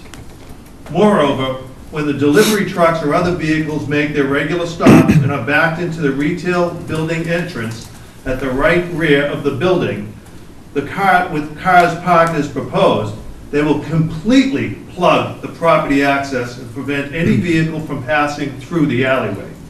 This is going to happen every time there is a delivery. And at the time of an emergency, such an impediment would block fire trucks from passing through the property. Also, the proposed parking on the front of the building, sticking out into the sidewalk, where a constant parade of young children with parents and baby carriages walk by, is a risk for a catastrophic accident to happen. There should have been a traffic study performed ahead of this meeting by Mr. Lehman so that a redesign of the property parking could mitigate that danger. And I'd also like to reiterate the concern of the disruption of quiet enjoyment of the 6 immediately neighboring residential abutters that will be caused by an outside deck with drinking, smoking, and noise late at night. Thank you. Thank you. I'm Stacy Clark, and I live at 10 Marshfield Avenue, also directly across from the project we're discussing tonight. I'm an environmental geologist who has conducted over 200 scientific studies on commercial properties throughout Massachusetts. And I recently conducted research at Town Hall on the property that we're discussing, the subsurface conditions of the property. And I'd like to direct the board to the requirement that the project, quote, protect adjacent premises against detrimental and offensive methods of using the site, unquote. The property at 7 to 9 Marshfield Ave has been used as an automotive shop and as a gas station. It was formerly Hummerock Automotive and was also part of the South River Yacht Yard. In 1969, 3 tanks were removed from this yacht yard with soil contamination identified, but there is no documentation whatsoever that the soil which was excavated was properly removed or remediated. So we don't know if that soil was actually removed from the property. Later in 1986, a 5,000-gallon gasoline tank was removed from 9 Marshfield Ave, but no soils or groundwater testing was performed. On April 7th, 1995, 3 gasoline tanks totaling 11,000 gallons were removed from the property, but again, no chemical soil or groundwater testing was conducted. And in March of 16, the accidental discovery of a 750-gallon diesel oil tank on the property led to yet another tank removal with no soil or groundwater testing conducted. With at least 8 former tanks on the property, with the unresolved issues relating to contaminated materials at the site, and in the absence of any chemical testing or subsurface conditions at the property, There is no way to properly assess if the site poses a threat to human health or the environment. The proposed barroom's deck will certainly attract outdoor smokers and drinkers on a property where contamination has been reported. The smoking in particular elevates the risk that the property poses to its occupants and neighbors. And the fire department records indicate that a 5,000-gallon underground gasoline tank is located within 20 to 30 feet of the proposed barroom deck on the marina property. One misguided lighted cigarette by a barroom patron socializing on the deck could ignite a fire and lead to an explosion. Nearby homes and condos on Marshfield and Central Avenues could be wiped out by the time the backup fire trucks arrive from nearby towns. Moreover, due to the proposed project property's narrow alleyway, fire trucks attempting to extinguish a fire could easily be impeded or all entirely blocked. To be reassured that explosive risks resulting from past uses of the site are not an issue for the people occupying or walking near the property, I suggest that a peer review of the site should have been initiated by Mr. Lehman. In its absence, there remain risks that cannot be fully quantified. Ideally, there should also be an assessment of indoor air quality, as contaminants could create noxious vapors that could migrate into the barroom, affecting the health of the occupants. My takeaway is that the proposed use of the property as a barroom and restaurant poses grave risks which are inconsistent with the community's desire to keep Humrock a safe, secure village. Thanks. Thank you. Mr. Chair, I would just like to inform you that we did go to the DEP website, and we saw that the site has been closed under the DEP hazardous waste reporting. The MCP? Yes. I mean, that, we looked at the website, and that it said closed. Okay. Thank you. Okay. Mr. Chairman, just one last comment. I wanted to clarify that the photographs that were submitted of the second floor, my client informed me that those are old photographs, and the improvements that you see in the photographs have been removed, and it is open warehouse storage space at this time. So we would stand by our parking calculations. On the second floor? Yeah, the second floor. The first floor, if you've ever been in there, it's hard to even say there's any retail space. It's like concrete, all wide open. It's clearly a wholesale warehouse for basically the keeping of lobsters. So I think that the analysis. There is retail sale going on? When you walk in the little door on the side near the loading dock in the summertime, he sells lobsters to customers. There's a little teeny area, there's a glass case that you would find in a deli, and he does sell the retail. Is that accurate? Yeah, exactly, Yes, that's accurate. yeah. But the building is large, and, I mean, I guess it's 90% of the building inside that first floor is all concrete wall. They look like giant swimming pools with lobsters swimming around in them. But that's what we're classifying as warehouse. Yeah, just so I- yes, of course, yeah. It's Well, lobster there ware- may- lobster warehouse. Yeah, there may be a concrete block for the kids to look up and, to jump up and look at the lobsters, but they're not allowed to pick their own lobsters. It's not what No. that's for. They come up to the counter, they buy lobsters. So, anyway, that, according to my client, that's the, May I respond to that about the photo? At this point, I think we need to kind of move on. We've got everybody's input at this point, so, yes. All right, here's the thing. Nothing shows on this plan where any deliveries to the restaurant/bar would be made unless they came through the front door. no, Ms. Burbine, I just for point of clarification, the intent is that the loading dock for the warehouse, if you look at the pictures, the access, there's a door at the back of the restaurant that accesses that area. Which is so not there's a- delineated on this plan. So, My apologies if it wasn't there, but there is a door, I've seen it, there's a door that accesses, connects between the warehouse and the restaurant, so.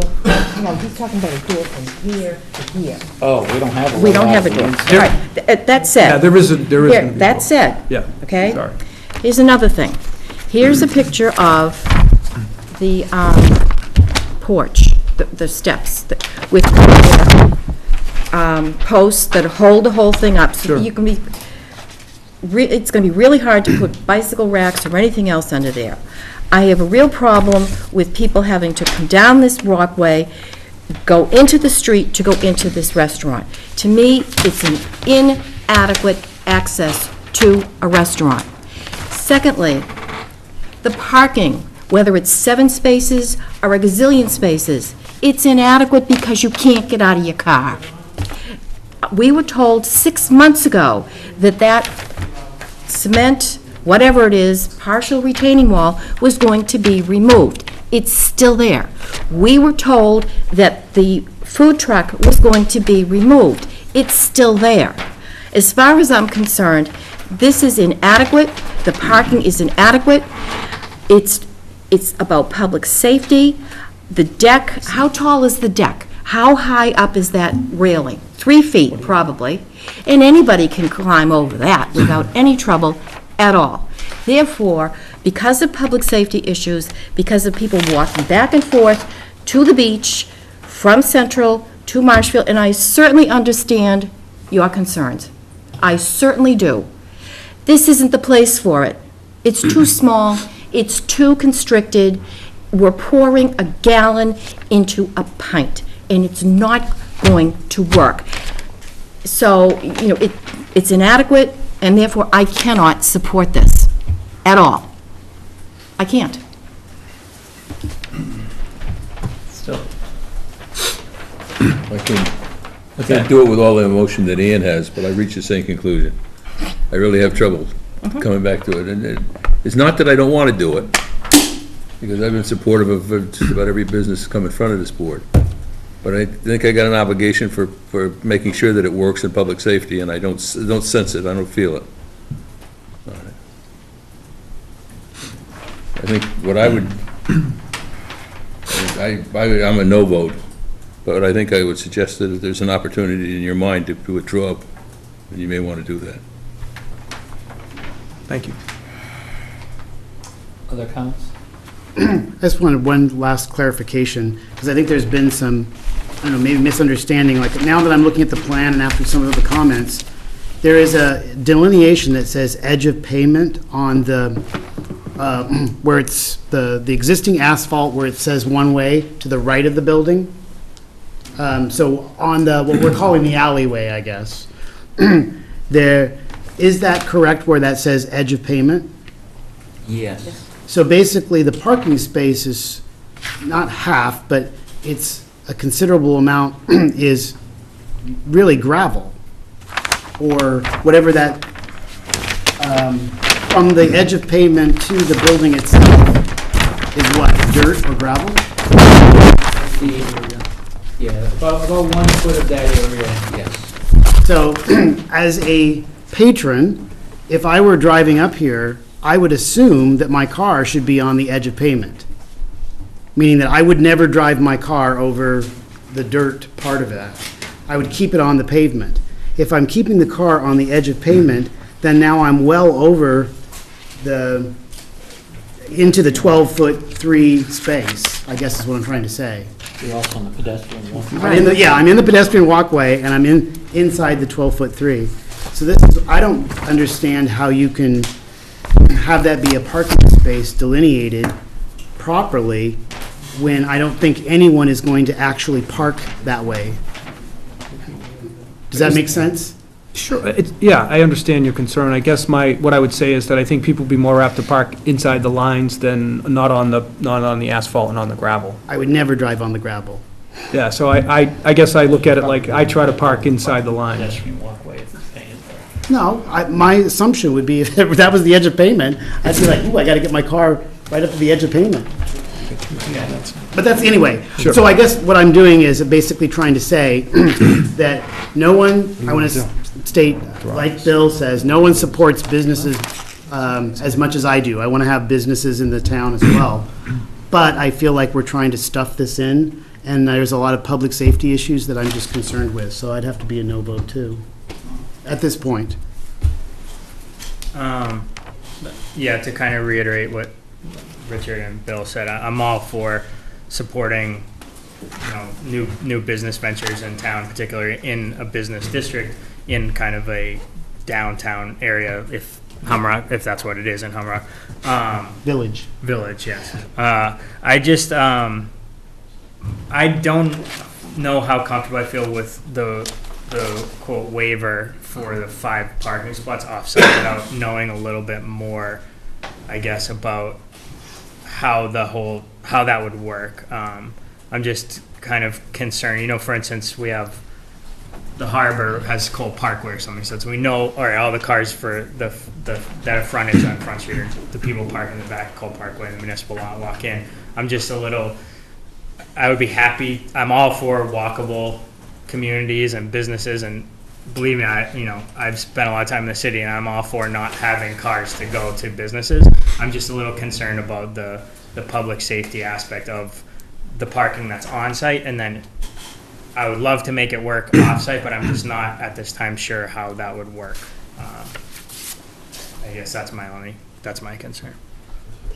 Patty? Well, I would reiterate what everybody else said. I would love to see this work, but it's just not the right place for this type of establishment. It's just too small. And that was my point as well. It was just too small. I mean, I'm a business owner in this town. I'm on the Economic Development Commission. We need more businesses, but we need to have a business that meets the criteria. And we have been dancing around this since last summer. And Mr. Lehman has been offered a number of times to withdraw without prejudice. And it's reached the point now that it's an inadequate public safety. It's public safety, first and foremost, more than anything else. And the parking is inadequate. It's just, I cannot support this, even though I'm a business owner. I can't support it, and I fully concur with you. So I go back to the original question that I had, is why can't we, as customers, consumers, park on the opposite side? I'm missing something. We get you, and we'll take that under advisement here. We're at a place where we don't have that data in front of us. We can't do it. And I think I tend to agree with the rest of my board members here. This has always been a very difficult fit, and I just don't trust the parking space that you're not going to end up with a disaster at some point in time, whether it's a fire truck, a fire, whether it's a pedestrian. The access to this facility seems to me to be just untenable. And I know people have put up with tight parking spaces in the past, but frankly, we're going to be talking about where a facility that had all the required parking spaces, and it's still difficult to park over at the Untold Brewery, right? So creating this situation when our gut is telling us that this is really trying to fit 10 pounds of stuff in a 5-pound bag, particularly this one-way access into this facility that's for patrons. It's for unloading, it's for fire access, it's just... And pedestrians. Yeah, and of course pedestrians who will be getting out of their cars here, but I just tend to agree that that we're just, it's a layout that's just not going to work. Okay, so we've come a long way from where we started. I can't speak for how this began, but certainly got it to what I believe to be the 5-yard line anyway. Mr. Limbacher mentioned, asking us to withdraw without prejudice. I would ask the board to consider that option for us. I honestly don't think that there's much we're going to be able to do. I thought we did a yeoman's job to try to get all of the concerns addressed on the plan. I honestly not, I'll defer to the design team, because I'm not that, as to whether or not we could come back and make adjustments. I don't even know if we could. Okay, So. well, don't get me wrong, I do think you did a lot of work between the last time you were here and we're here, and tried to address a lot of these issues. I think, you have fundamental issues that are going to require I don't even know how you would restructure this to make what you want to try to accomplish happen. But I'm not the designer either, so. Sure, It understood. seems like you need about half of the building to disappear to be able to get enough room to really make something like this work. But I would be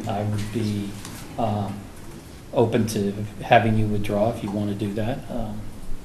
We could do it either way. I would request that of the board, please. Okay.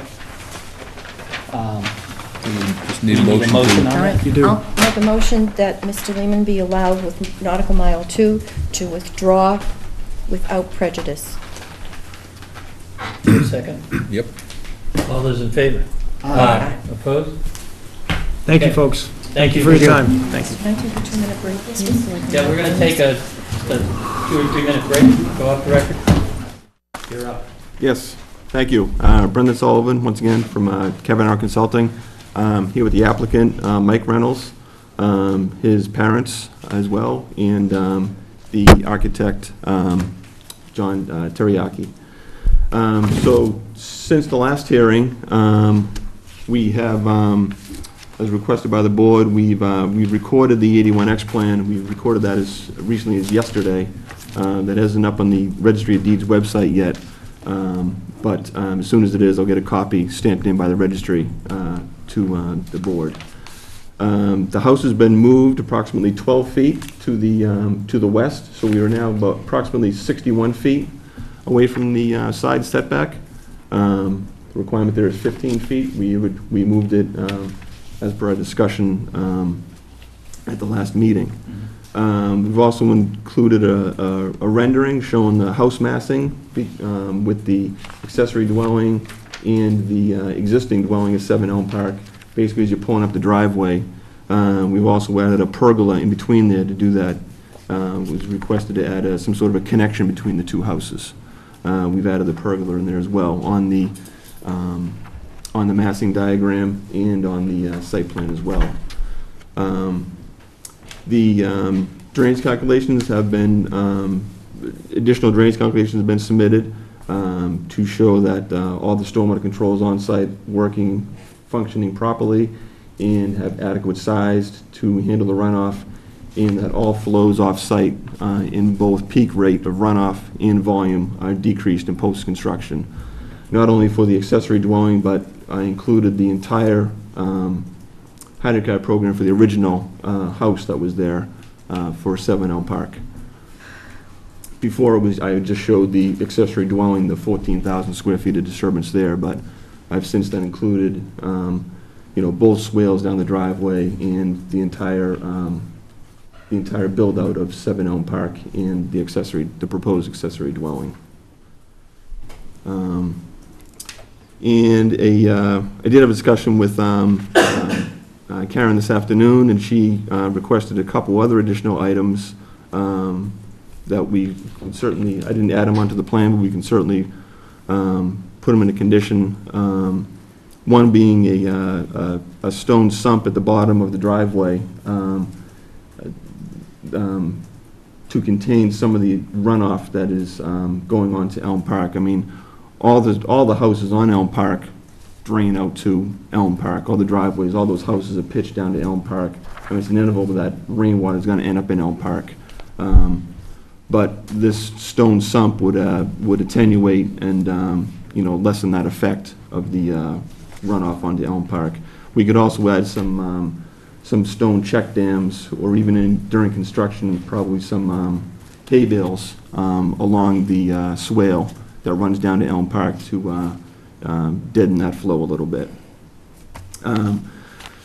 She's also requested some additional spot grades on the swale that runs to the west side of the proposed dwelling. And that swale, by the way, has also been extended by about 30 feet to the south, so to capture additional runoff from the field as it comes around. So the swale has been added to the plan. The additional spot grades have not at this point. We've also agreed to have some sort of a planting screen between the proposed dwelling and the abutting property at the Fagan property, Mary Fagan's property. Probably some evergreens or something of that type of species. And once, if we can wrap up here, we're being requested to submit to the Conservation Commission the revised drainage calculations to make sure they're okay with the revised drainage calculations from the original 7 Elm Park. Because this is basically, it is a revision to their plan as well. And I think that's about it. Okay. And just as another note, so we did fill in between the accessory dwelling and the main dwelling.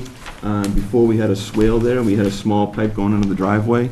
That pipe has been extended, and fill has been brought in so that not that they're both at the same, there'll be a little bit of a dip there, but not as much as going down at a 4-to-1 slope and then coming back up as a 4-to-1 slope. And that's where the pergola will be, to give that sense of connection between the two dwellings. Karen had suggested that the garage enter here.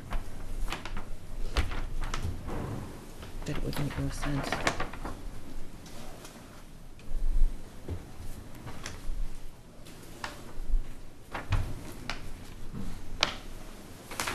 Well, do we have comments? Bill? Well, can I just give you a brief little summary of kind of what's happened in the past 2 weeks? Yeah. In the past, you got a packet of information on April 19th, and that contained a lot of new drainage calculations. It contained the revised site plan. I was having a hard time just making sense of the drainage calculations. So I asked for additional drainage calculations, the drainage calculations to clearly show what was approved originally, the accessory dwelling, and what's coming off now in terms of both rate and volume. Originally, the site was permitted had a stormwater permit through the Conservation Commission because the original dwelling had disturbance that went in the 50-foot buffer. So there was a stormwater permit through the Conservation Commission. They are actually more or less exempt from getting another stormwater permit because they already have a stormwater permit, so they have to show that they are not, they have to show the proposed changes to the Conservation Commission and show that the proposed drainage characteristics from the new work are not changing. And that's what the memo that is dated for, is 425 does. It shows you the rate and volume, and it provides the certification because the Conservation Commission was the permitting authority on the stormwater permit. However, you are allowed to ask for drainage in an accessory dwelling special permit. You have to find that there's adequate, septic, drainage, all those type of things. And so that's why the calculations came in yesterday, and we thoroughly reviewed them with the engineering department and determined that what the calculations show is true. I did ask for a little bit of a stone sump at the end of the driveway because originally a lot of this was sheet flow. Now it's a little bit channelized. So you're still, because the whole site's not stabilized yet, you're still getting runoff into Elm Park. So I thought that the sump, and conservation is okay with the sump, would be a way to help the applicant during now and during construction, because obviously we don't want to see any stormwater leave the site during construction. Is the sump going away after construction? I think we have to evaluate it after construction. It may just be able to be turned into something of a decorative feature like a rain garden, which would still have some capacity to slow things down when it gets to the bottom. Under the original stormwater permit, the swale kind of just ends.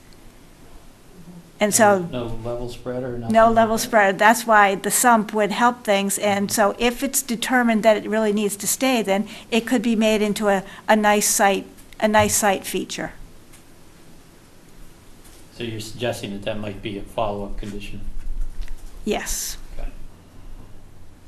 And the engineering also suggested that perhaps, some stone check dams or check dams in the swale might help to slow the water down going to the street and help it infiltrate a little bit more along the way as well. Okay. But we thoroughly did look at the calculations. Okay, yeah, and that's this memo we've got here, right? Right, yes. Okay. The one that took me a long time to figure out what it was doing. Right, and that's why, it took me a long time, and that's why I met with the DPW engineering twice, once when, on the memo dated the 19th, and once on this, and we reviewed the calculations and the HydroCAD stuff, and it is indeed, they are reducing the rate and volume of runoff from the going back to the pre-existing to now. Because the only thing that confused me was, it says, taking part of the sentence, the flow entering the swale is less than the flow exiting the swale. Yes, that's in HydroCAD, when you're designing subcatchment areas and you design a swale is just basically a conveyance to get stormwater from one point to another. Yeah, got that. And a swale it can act also as a mini detention pond because it has storage, it has capacity. So when it takes time to get from one end to the other. So you will have a slight decrease. If you have one CFS coming into one end, you could have 0.93 CFS coming out the other end. So it does decrease the flow a little bit. It helps you decrease those flows. So that's why the original numbers when I sent to Karen before, they weren't totally adding up. And that's why at the end of that summary, I said, well, is he using all these swales to decrease the flow, to decrease all the flows to run off from the site? Well, no, that's not the case, because we take all the swales out of the modeling, we're still decreasing the flows in the volume and the peak rates. And the volumes really decrease only when you have an infiltration basin or you change the CN number to a certain material. So the swales provide no infiltration whatsoever. They're really just in the model, I should say. Yeah. In reality, yeah, some marine water is going to get into the swale. Going to get into What this says, is what's coming in is less than what's going out. What's coming in, that should be the other way around. What's coming out is less than what's going in. Well, that's what I think, unless I'm reading it wrong. Yeah. It says the flow entering the swale is less than the flow exiting the swale. No, that should be the other way around. Well, that makes me feel a little better. Yeah. Because I was sitting there trying to figure out how it's picking up water just by running it through No, the swale. that's, A little spring under there. yeah. And the reason why the certification was important is that because of Conservation Commission was the permitting entity for the stormwater permit, Town Council recommended that we get the certification and it be filed with both boards so that it's in conformance with the stormwater bylaw. And I did walk the site with Pat.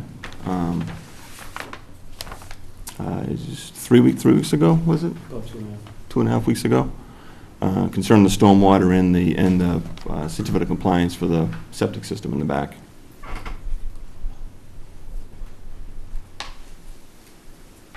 Okay. Anything else? No, they've, I think we stand where they said they were going to be at the end of last time. They said that they would commit to putting collar ties less than 7 feet high in the attic space. They indicated that they would have a deed restriction so that it would only be a two-bedroom house. It's got a bedroom and a den, but the den, because of the size of it, is a bedroom by, quote, Title V. There's currently a 3-bedroom approved for it, but we're gonna reduce it in size and get the, resubmit as a 2-bedroom with the deed restriction, of course, as well. The Board of Health would require that.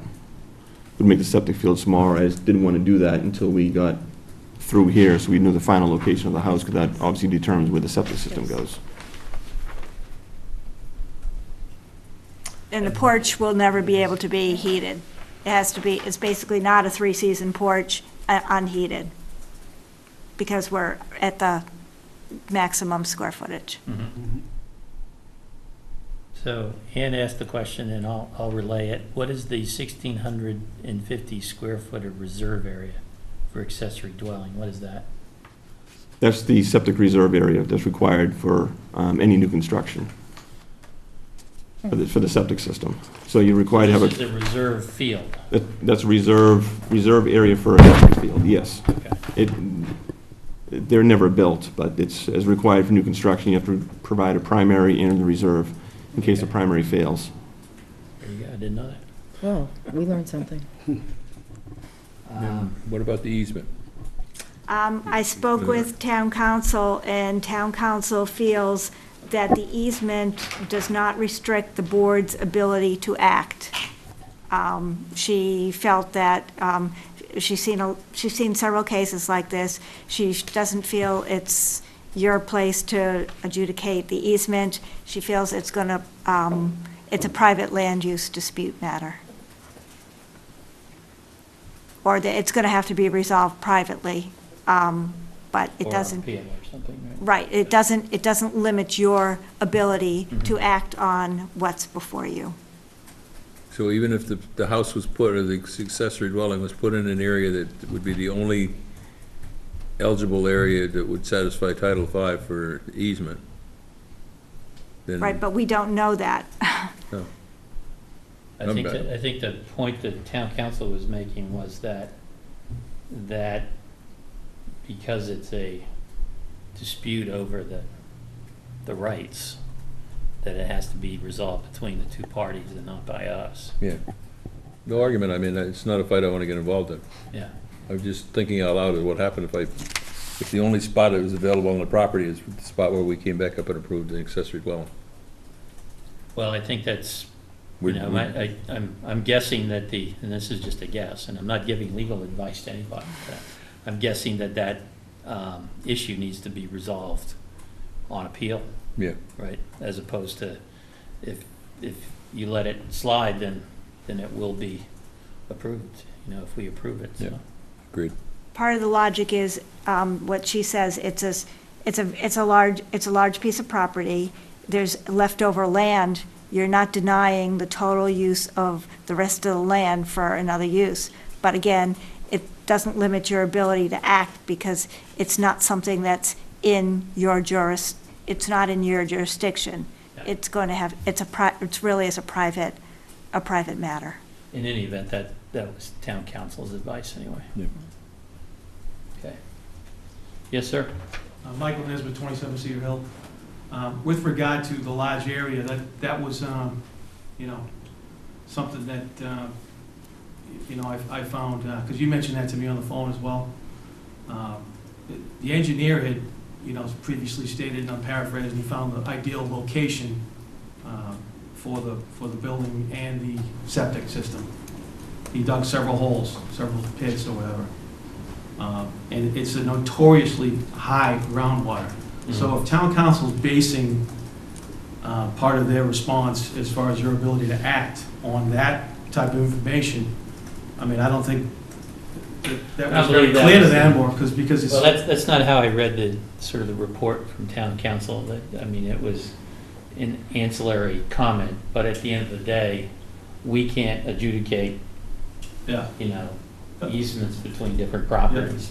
That's what the appeal process is for. I didn't quite grasp what was their reasoning. And the other part that I would like to ask is, if town council has several instances of these type cases, I'd like to find out what those cases were, because I'd like to take a look at them. I think it'd be a smart thing for us to do. She did not provide anything written to us. Her response was just verbal, based on the information that I provided all the correspondence from Mr. Nesbitt, and I provided the correspondence from Attorney Brodsky that the applicant had provided. So I provided all those letters, the deeds, etc. That's what I provided, everything to town council. I'm wondering if that's a question that we could hear back on as to the cases. If they're making a decision based upon that, wouldn't it make sense? We don't have, you could ask her if she could tell you what the citations and then she could... that would be helpful. If we're basing our findings and our answer on several cases, then I think we should, Well, we're At least we're have- basing it on advice from counsel. sure, yeah, I understand. But to dig a little further, it's how they're, advising. And that's the reason why they're advising. Yeah. Well, if she knows the citations, we can give you the citations, I think. She didn't give me any citations. She says she's seen things on both sides, Mhm. and that's what she said. She had seen things on both sides, and that she didn't feel it would limit the board's ability to act. Okay. Anything else? Nope. Really got anything? Nope. Ann? And I'm Joni Reynolds, and my husband Michael, longtime residents of Scituate. We're just looking to stay in Scituate. We need one floor living at this point in our lives. My son has been good enough to grant us a piece of his property to build an accessory building. Michael has worked in town as a funeral director for many years, and that's all we want to do is just stay in I town. get you completely, and I don't think you'll find any argument from this board that that is the reason for the accessory dwelling bylaw, one of the primary reasons, not the only reason, but one of the primary reasons for the bylaw itself. Our issues become more about, does it meet all the requirements in understand. order to do that? So, Mhm. I don't think you'll find any argument from us that it's a legitimate accessory dwelling usage. Yes. Thank you. One of the things that Karen had done was a little sketch of this. You wanted this to be sort of a Nantucket compound type of scenario, is that correct? We wanted to have a campus feel to Okay. it, but we didn't necessarily want it to act like Nantucket. I know, Like Scituate much better than okay. Nantucket. I understand that. And her suggestion was, and I can actually agree with it, is to have the garage doors sort of face into the courtyard. Wouldn't that be more of a personal preference than a bylaw? It's not a bylaw. I'm not. Exactly, but my parents spent time with an architect to design the house of Okay, their dreams. that's fine. I'm And that's where just- they decided they liked the All garage right, doors. I'm just raising that issue. That's all. I had just asked why was that ever considered, because the board had asked for the perspective picture from the street, and it comes across as the garage doors being kind of big. It depends on what your view is. If you're up in the driveway and you're looking at it, you see it this way. If you're looking from down here, you see Right, the but garage last doors time this you way. had said that you liked the Nantucket type style, and so I just asked the question, was it ever Yeah, but considered? this was our vision, that's why we designed it.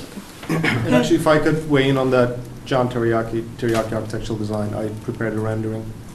The rendering is a little misleading in that it doesn't show, it shows a vast foreground that's completely open. And the reason for that was to diagrammatically show you the two buildings together. So those garage doors actually don't face the street. They're way back there. They're probably going to be not that visible from the street. They're 60-plus feet from the property line alone, which is in addition another 100 or so feet from the Elm Park. So those garage doors are I can do the math right here. They don't face Elm Park. They face the orientation, but they're 160 feet plus another 60 feet. They're 220 feet away. And one of the main desires was to not see two garage doors from that shared driveway, which actually enhances the village feel. Because I feel like two garage doors actually would decrease the village feel, because you would see two 9-foot wide overhead doors as part of your daily in and out into this nice property. So I think our feeling was the more tucked away they are, the better.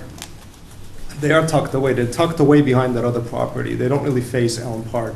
I wouldn't want the rendering to be misleading that way.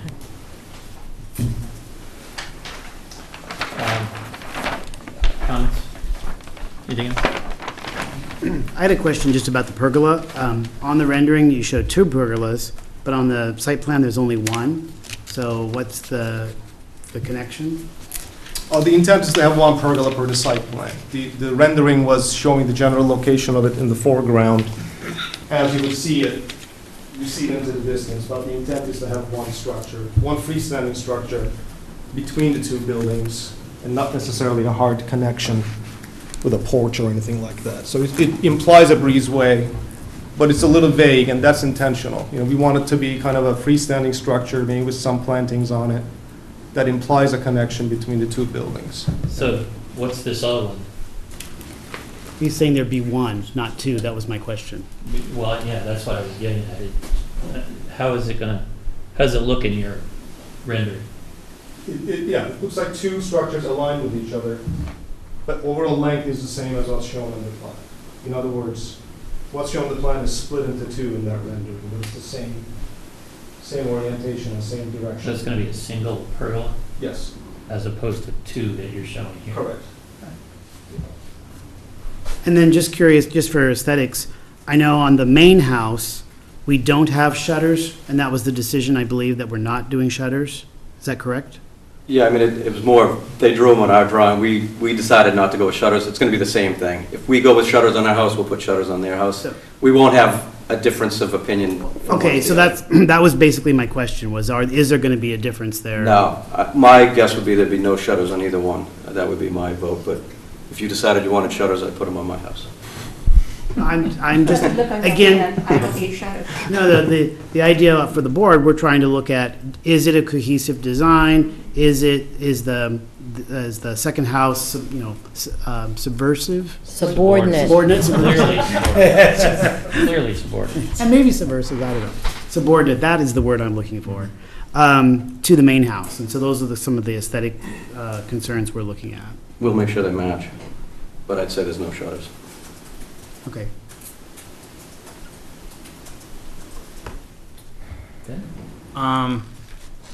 My only comment really is it's big. You meet the bylaw by literally a hair. It's like 0.1% or something. So, and that's not including the attic space and the screened-in porch. So, in the eyes of the bylaw, you're meeting the bylaw, but you said you're being amenable to condition the collar ties in the attic space and not heat the outdoor porch. That's absolutely a must. If I could nail the door closed that goes up to the unfinished attic space, I would do that. Because at any point, if part of the outdoor porch or the attic becomes usable space, we're in violation of this bylaw. And so I just don't feel comfortable, getting something that's like just a hair undersized. So just in the future, it's nice to see buildings designed that make sense with the bylaw rather than building things that have to be conditioned to be unusable. That's just my opinion, but you're in the bylaw, so. Yeah, I think we agreed to those conditions to give you more assurance that they will never be used. Right. By limiting that to a 5-foot ceiling, we've literally said to you that we have to go to the building department. People are going to see that roof ripped off. It's not going to be done under the cover of darkness on the interior. I think those are the assurances we're giving you, plus the fact that they're trying to go to a one-floor living, one-bedroom place. That's the whole design here. You can't prevent what people are doing in the future. The laws are there to protect you. There's neighbors there to have a watchful eye. There's neighbors there to call the building department. Those are the only means and methods that you can do. You can't prevent from what we meet for the bylaws now for something that's going to happen down the road. Oh, of course, and I respect that. I just wanted to put the opinion on the record. That's all. I understand you're meeting the bylaw, and I appreciate that you're willing to abide by those conditions. Thank you. And also there was a deed restriction for the square footage of the house and the porch and the attic. Right. And if anybody did finish that and went to sell the property, both houses, that would be a cloud on the title. Sure. So there's that too. Yeah. Well, it could also revoke the special permit. Sure. And you wouldn't have an occupancy permit for it then. Right. Can I just follow that comment real quick? I think one thing that we were requesting that you do is to view this in the context of the property size as well. Because 40% allowance for a third of an acre property, 30,000 square feet, or half of an acre, let's say 20 plus, versus 3+ acres, 150,000 plus square foot property is a very different scenario. We're very close to the 40%, but I think the factor that goes along with that is that this is a very, very large property. It's very unusual in that way. It's very different from allowing an accessory dwelling that's 39.9% for a 20,000 square foot lot. But that would be overbearing for that property. You're absolutely right. But I feel like here we're really relying on the size of this immense property as we push the limit on that square footage. It's really the reason for that. I think that's what you have going for you right now. Because if this was on a smaller property, I think it would be too big. And we only have a couple, I think, in town that are this size. No, this is the largest one if you permit this will be the largest one you've ever permitted. But we did one on Hadley Road That was not, never built, piece of property. never built, never we built. approved it. Right, but That it was only 100 never square foot built. Smaller. Yeah, than 1450. this. And I think that lot was about 30,000 square feet, if I'm not mistaken. That was also a carriage house. That was a garage with an apartment building too, if I remember right. Right, no, This is much more of a. Complete house? It's a complete house. It's a house. I think Ben's right. Better to come back up and figure out how to restrict it coming in than making it just under the 40% and then try to condition it. Given that, we're going to condition it. Okay. Any other questions, comments?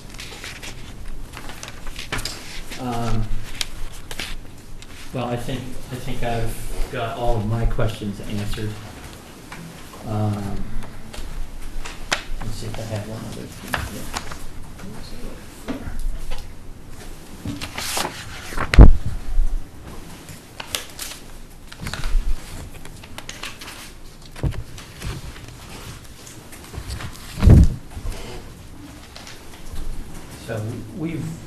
So the thing we're going to do with this drainage then is that what we're talking about is a construction-related issue at this point with the stone sump and all that. But we're going to need to convert that to something permanent at the end of construction. So I don't know how we'd get there for that, other than to have somebody come back in here and tell us what the game plan is. Unless you have a better idea. Well, I mean, I drafted some language, but I didn't draft, when we get to the language, we can take a peek at it and see what you wanna do with the language. Mm-hmm. That would be my suggestion. Okay. Is that number 7? Just curious. That language? Yes. No, 6. Oh. So, I mean, we can change, I mean, I just put something down for you to look at, and you can, we can figure out when we get there.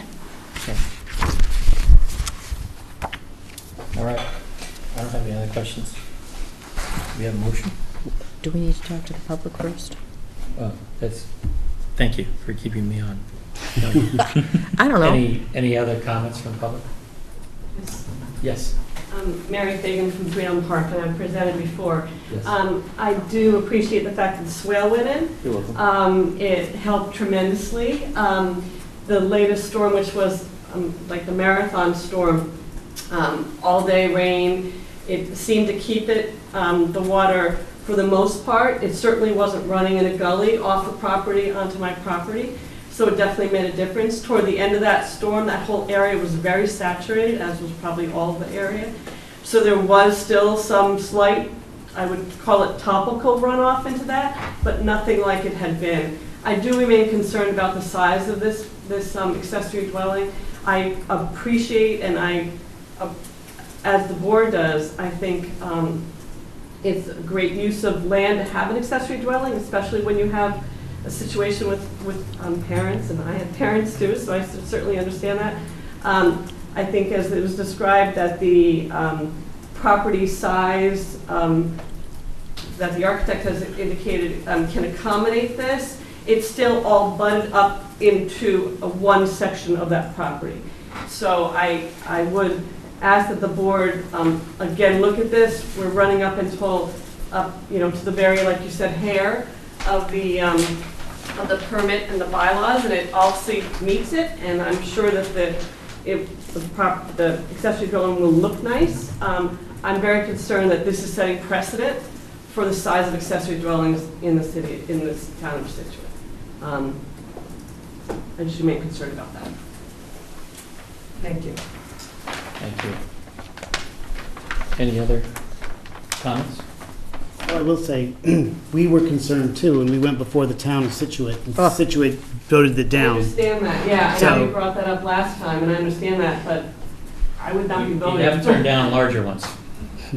Yeah, yeah. And at this point, it becomes sort of a balancing act on Yeah. all of the boards.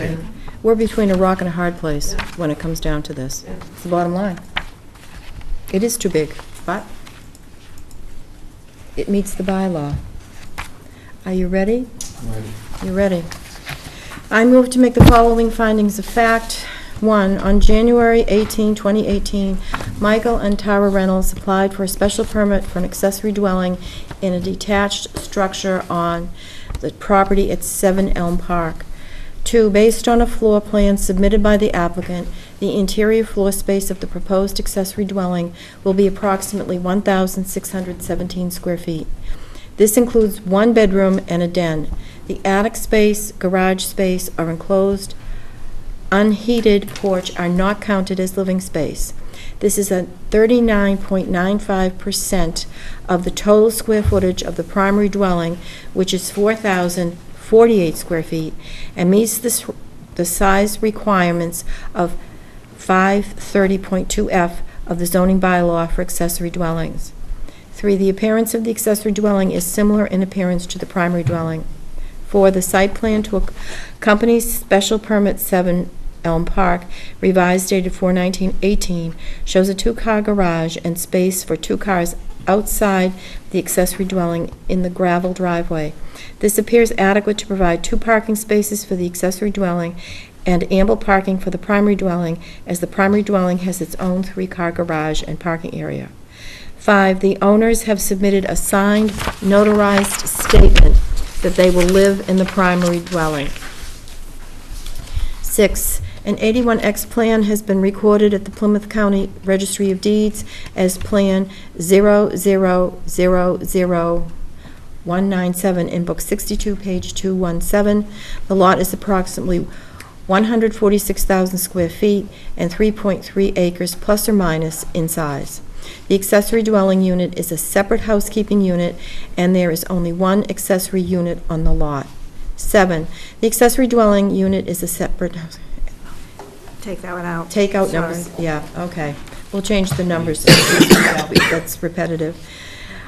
8, the detached accessory dwelling unit complies with all required setback, building height, and yard requirements for a primary structure.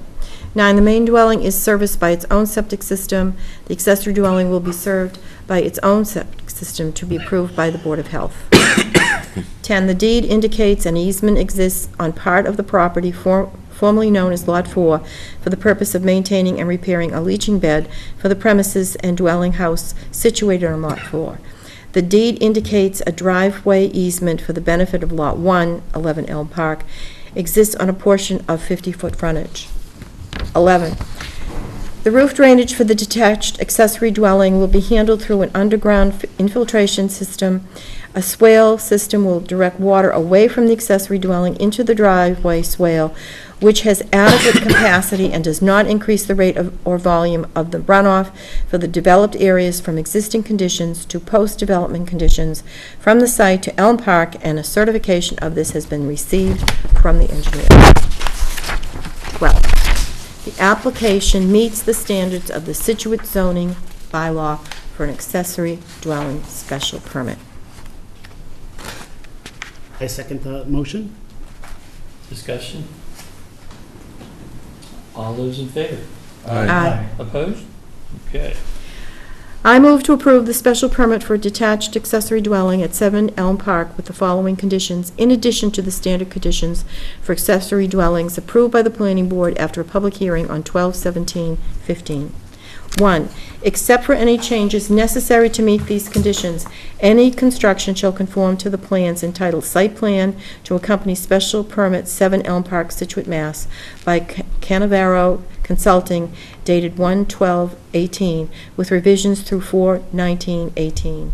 Reynolds, accessory dwelling, 7 Elm Park, Scituate, Mass. Planning board review set date 1/3/2018 by Teraki Architectural Design LLC, consisting of drawings A0.0, AE1.1, AE1.2, A1.1, A1.2, A2.1, and A2.2, and the drainage calculations revised dated 4/25/2018 by Cavanero Consulting.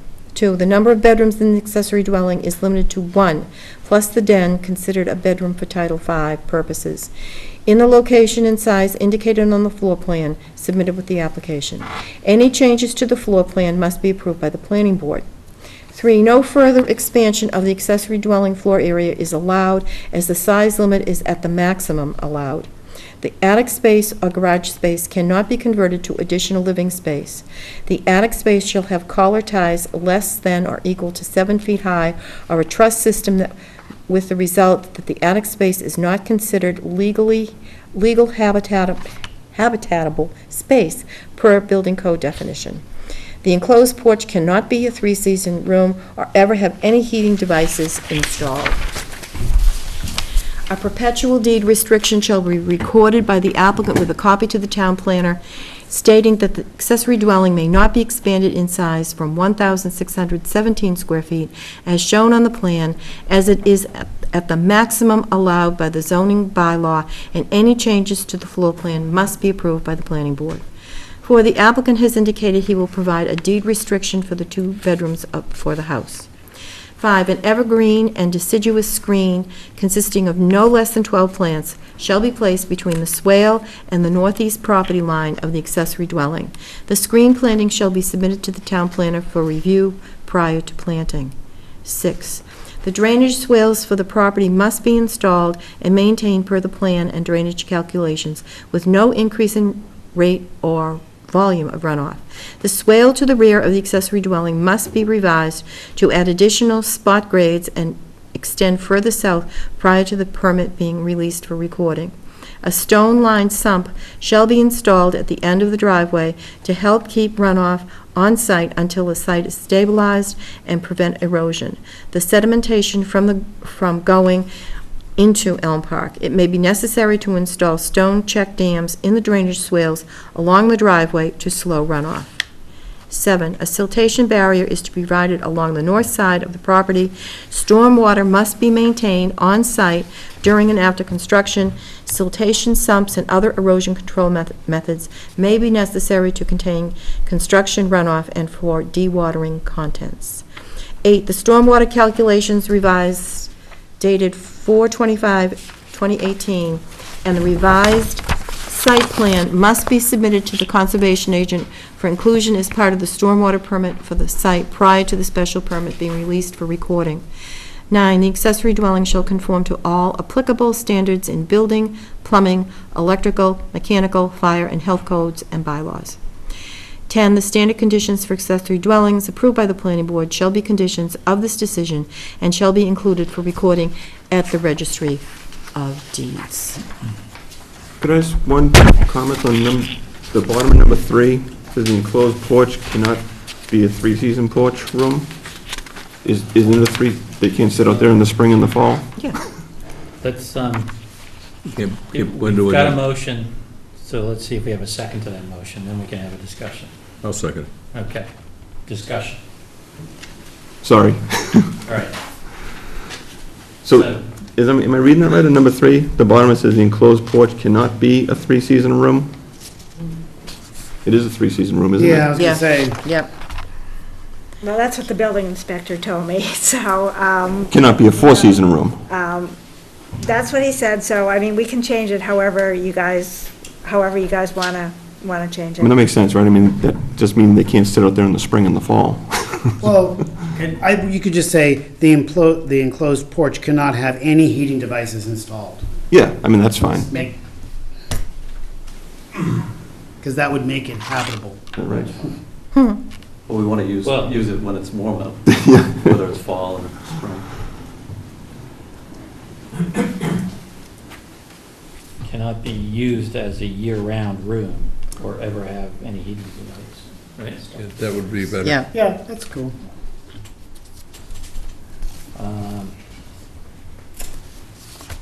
Okay. other things. Number 2 says the number of bedrooms in the accessory dwelling is limited to 1, plus the den considered a bedroom, right? Yep.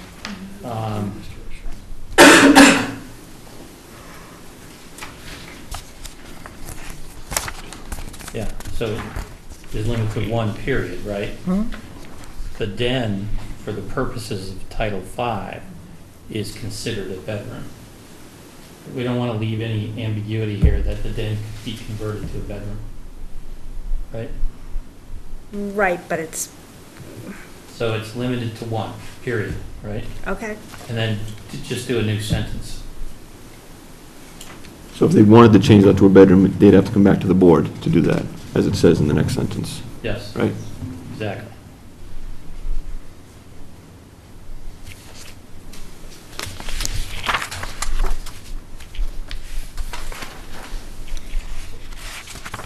Okay, number 4, the applicant has indicated he will provide a deed restriction for 2 bedrooms for the house. Should it be 1? It's number 4, Yeah, it should be 1, right? 1 bedroom. Is that what you're providing the deed restriction for? No, 2 bedrooms, for the septic system is going to be designed for 2 bedrooms. So Because, then we should clarify this, right? That's what I was trying to do in the previous one before, because a den is considered a bed, the size of the den that is shown on this plan is a bedroom under Title V. This is a 1-bedroom accessory dwelling, though, right? The septic system can be designed for 2 bedrooms, right? Right, But yes. it's a 1-bedroom accessory dwelling. So we want to just make sure that distinction is clear. So maybe you want to say, go back to number 2, the number of bedrooms in the accessory dwelling is limited to 1 plus a den in the location and size. Well, the den's not a bedroom, so the number of bedrooms is limited to 1, right? I've been advised we need to say something. but under the Yeah, type... no, Okay. I'm pretty clear on that, right? I Number would of say it's one-bedroom limited to septic. 1, period. The accessory dwelling contains a den, which, for the purposes of Title V, is considered a bedroom. I mean, if it's going to be deed restricted anyway, I could deed restrict it to 1 bedroom and just do a 1-bedroom septic design. I have to run that by Board of Health, but But I don't think they will accept that if you have a den, so. They won't, They they count the won't. number of rooms. Right, so all I'm trying to do here is to say, it's a 1-bedroom accessory dwelling, and it will have a deed restriction for the purposes of the Title V design, right, of 2 bedrooms, as the den will count as a bedroom, right, okay. right? So I don't know how we write all of that, but we just don't want to leave the impression that you can convert the den to a bedroom because it was designed that way, Right. right?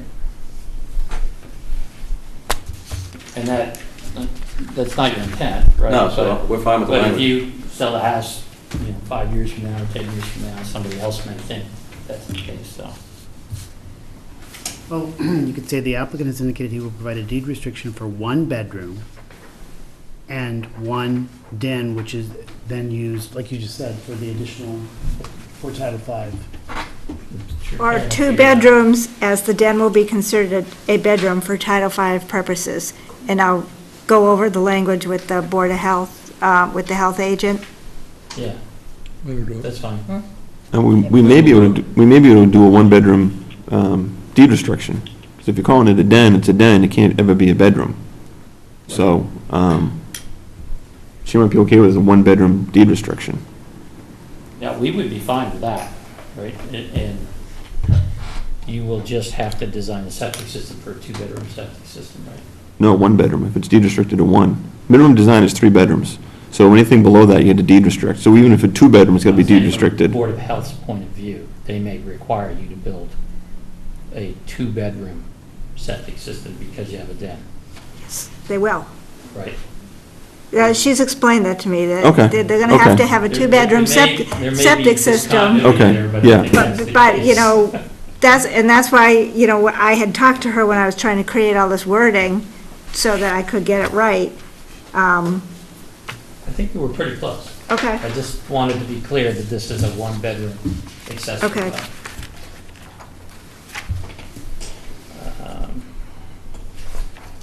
And then on item 6,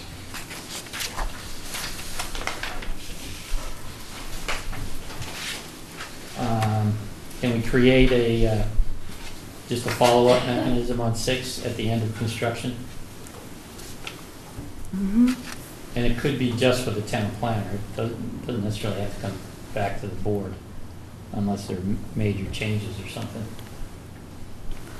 But I think you'll just want to have closure on what the final, kind of as-built, as-left condition should be. I mean, that's just a part of the permit, that's part of the property that's under the permit for conservation too. You could tie it into the stormwater permit for conservation if you wanted to. Yep. Well, we can't, but I can come up with some agreeable language to both conservation and ourselves so that we can have the follow-up language to see if, Yeah. if what's going to be needed in the end. That's what I'm saying, because for this permit, there's no real closeout other than the deed restrictions getting recorded and stuff, but there's no like as-built that you guys required. Right.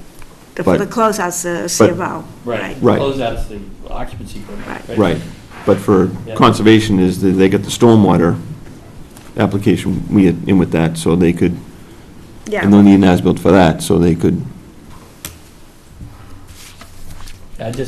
It's more about, what do you do at the end? Do you remove the stone sump? Right, right, Change that's- it to, do you leave it in because it's functioning well as a level spreader or something like that?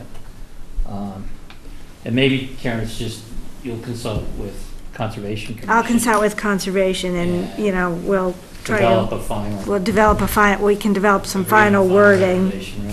We can develop some final wording that's agreeable to everybody. Any other items?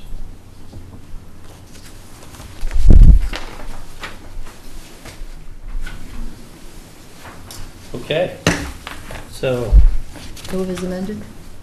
do we have a second? Yep. All those in favor? Aye. Opposed? It's unanimous.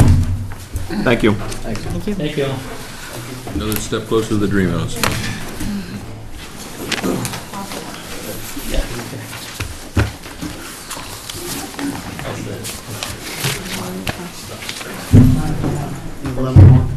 Sure. Thank you, Karen. Yeah. Appreciate it. Sorry, we got cut off today. There was a transformer blew. Karen? I tried calling you back, it was Oh. sorry, yeah. What's, pardon? 20 years.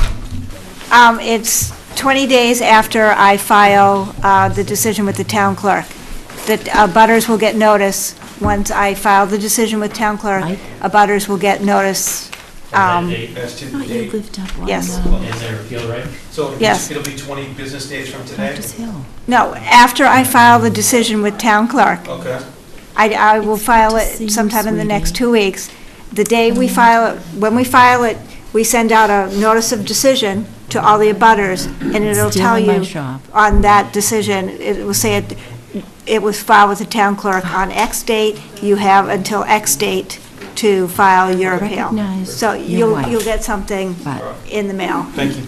And if you don't, I mean, Little we'll give you a light on call top. after we file it. Okay. Okay. I appreciate it, thanks. good to see you, sweetie. Good luck with this. Thank you. Thank you. Okay, on to old business, untold brewing, parking discussion.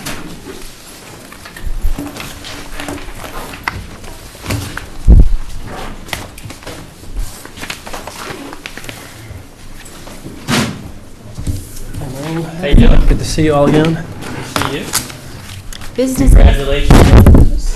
Thank you. And on your success. Thank you. Yeah, it's been going well. Success can Very kill nice. you.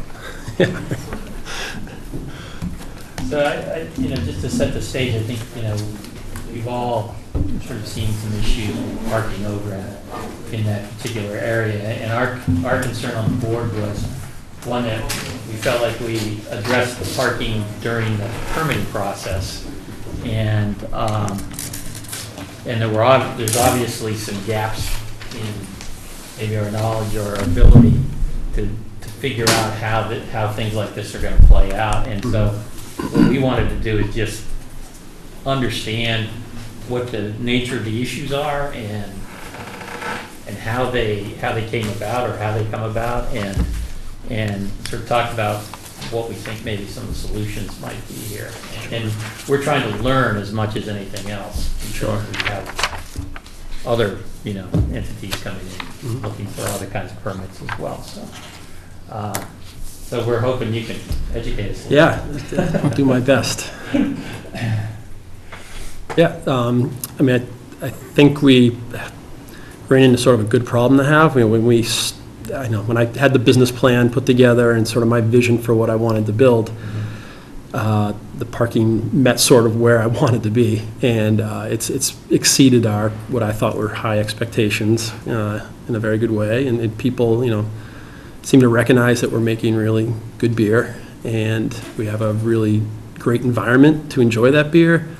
The tap room's been a much bigger hit. We thought we'd do more beer to go, but people stay. It's almost kind of like a old Irish pub. There's no TVs, and people, I think, have really embraced what we're putting out there for sort of an environment. So what we're finding is people travel from outside of Scituate and sometimes drive long distances, and I think once they get here, they'll find a way to get into the building if there's no parking, and that's what's leading, I think, to cars parked on the streets. You're having a lot of outside visitors. Yeah, we found that beer tourism has been a huge draw for us, and we do get people who travel. There's this breweries popping up all over the South Shore now, so they will kind of travel to this area and make their way to several different breweries in a day or in a weekend. Circuit of some kind. Then. Yeah, yes, it's no longer bar crawling; it's brewery crawling, I guess. So yeah. Are you making more beer than you anticipated? We are almost at capacity, so we're really luckily we can just get bigger tanks. We don't have to expand the footprint just yet. But yeah, we are doing well, and trying to look ahead into the summer months where we haven't experienced a full year yet. We've only been open 6.5 months.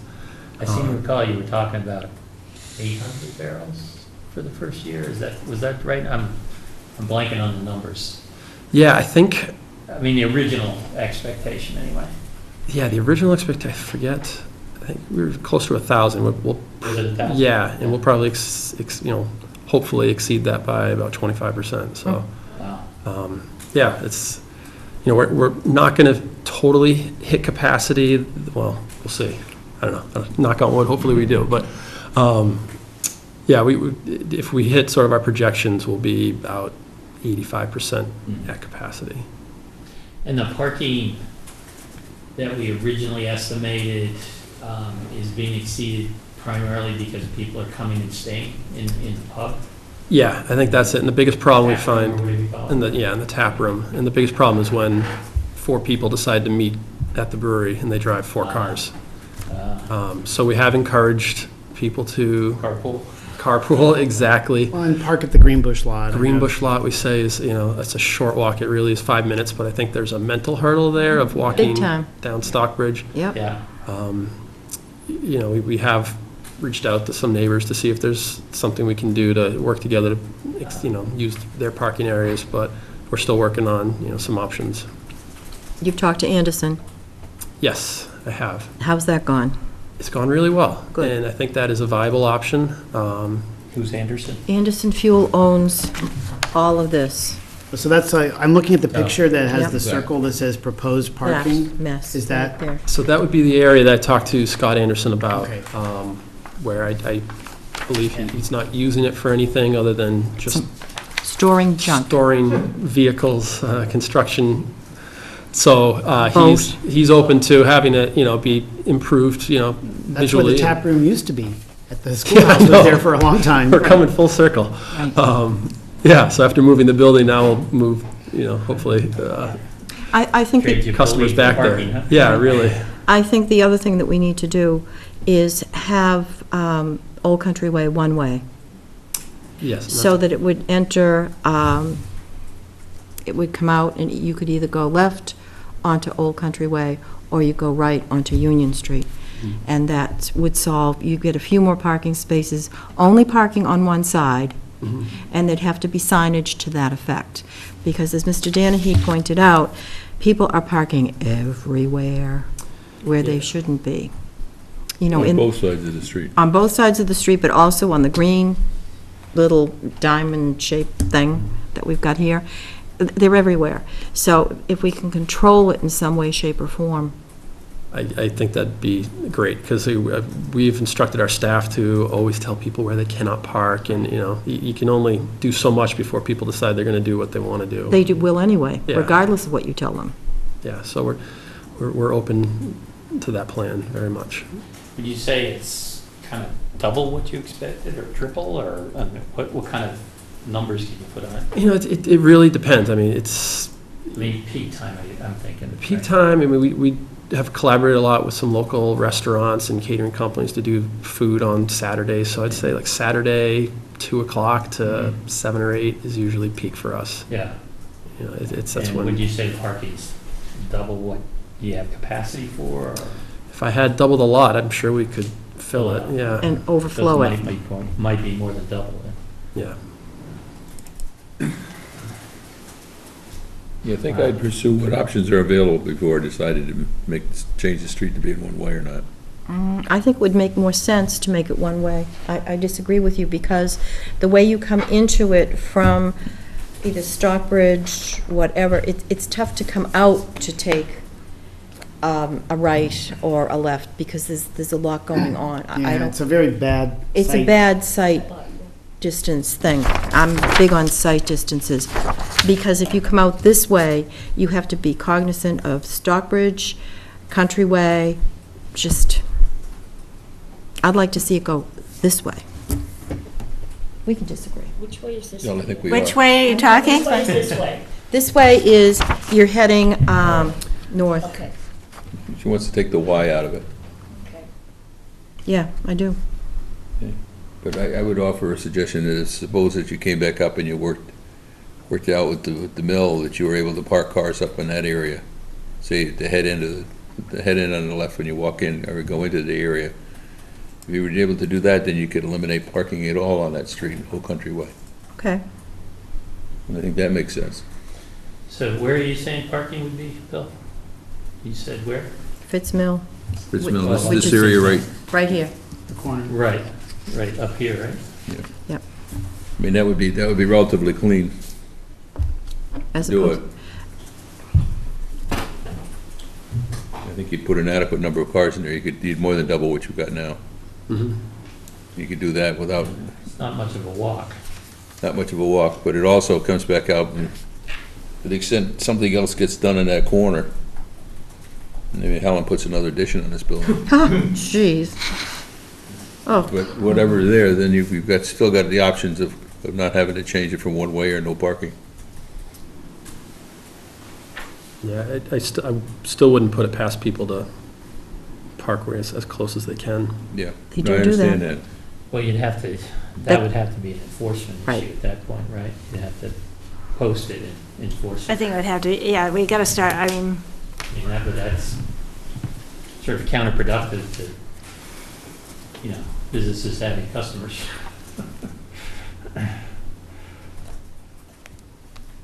This, the lot that's proposed, or I should say the area, would it be like gravel, or would it just be like park cars kind of wherever they fit? Or? Yeah, no, we do it the right way, make it look nice, use gravel.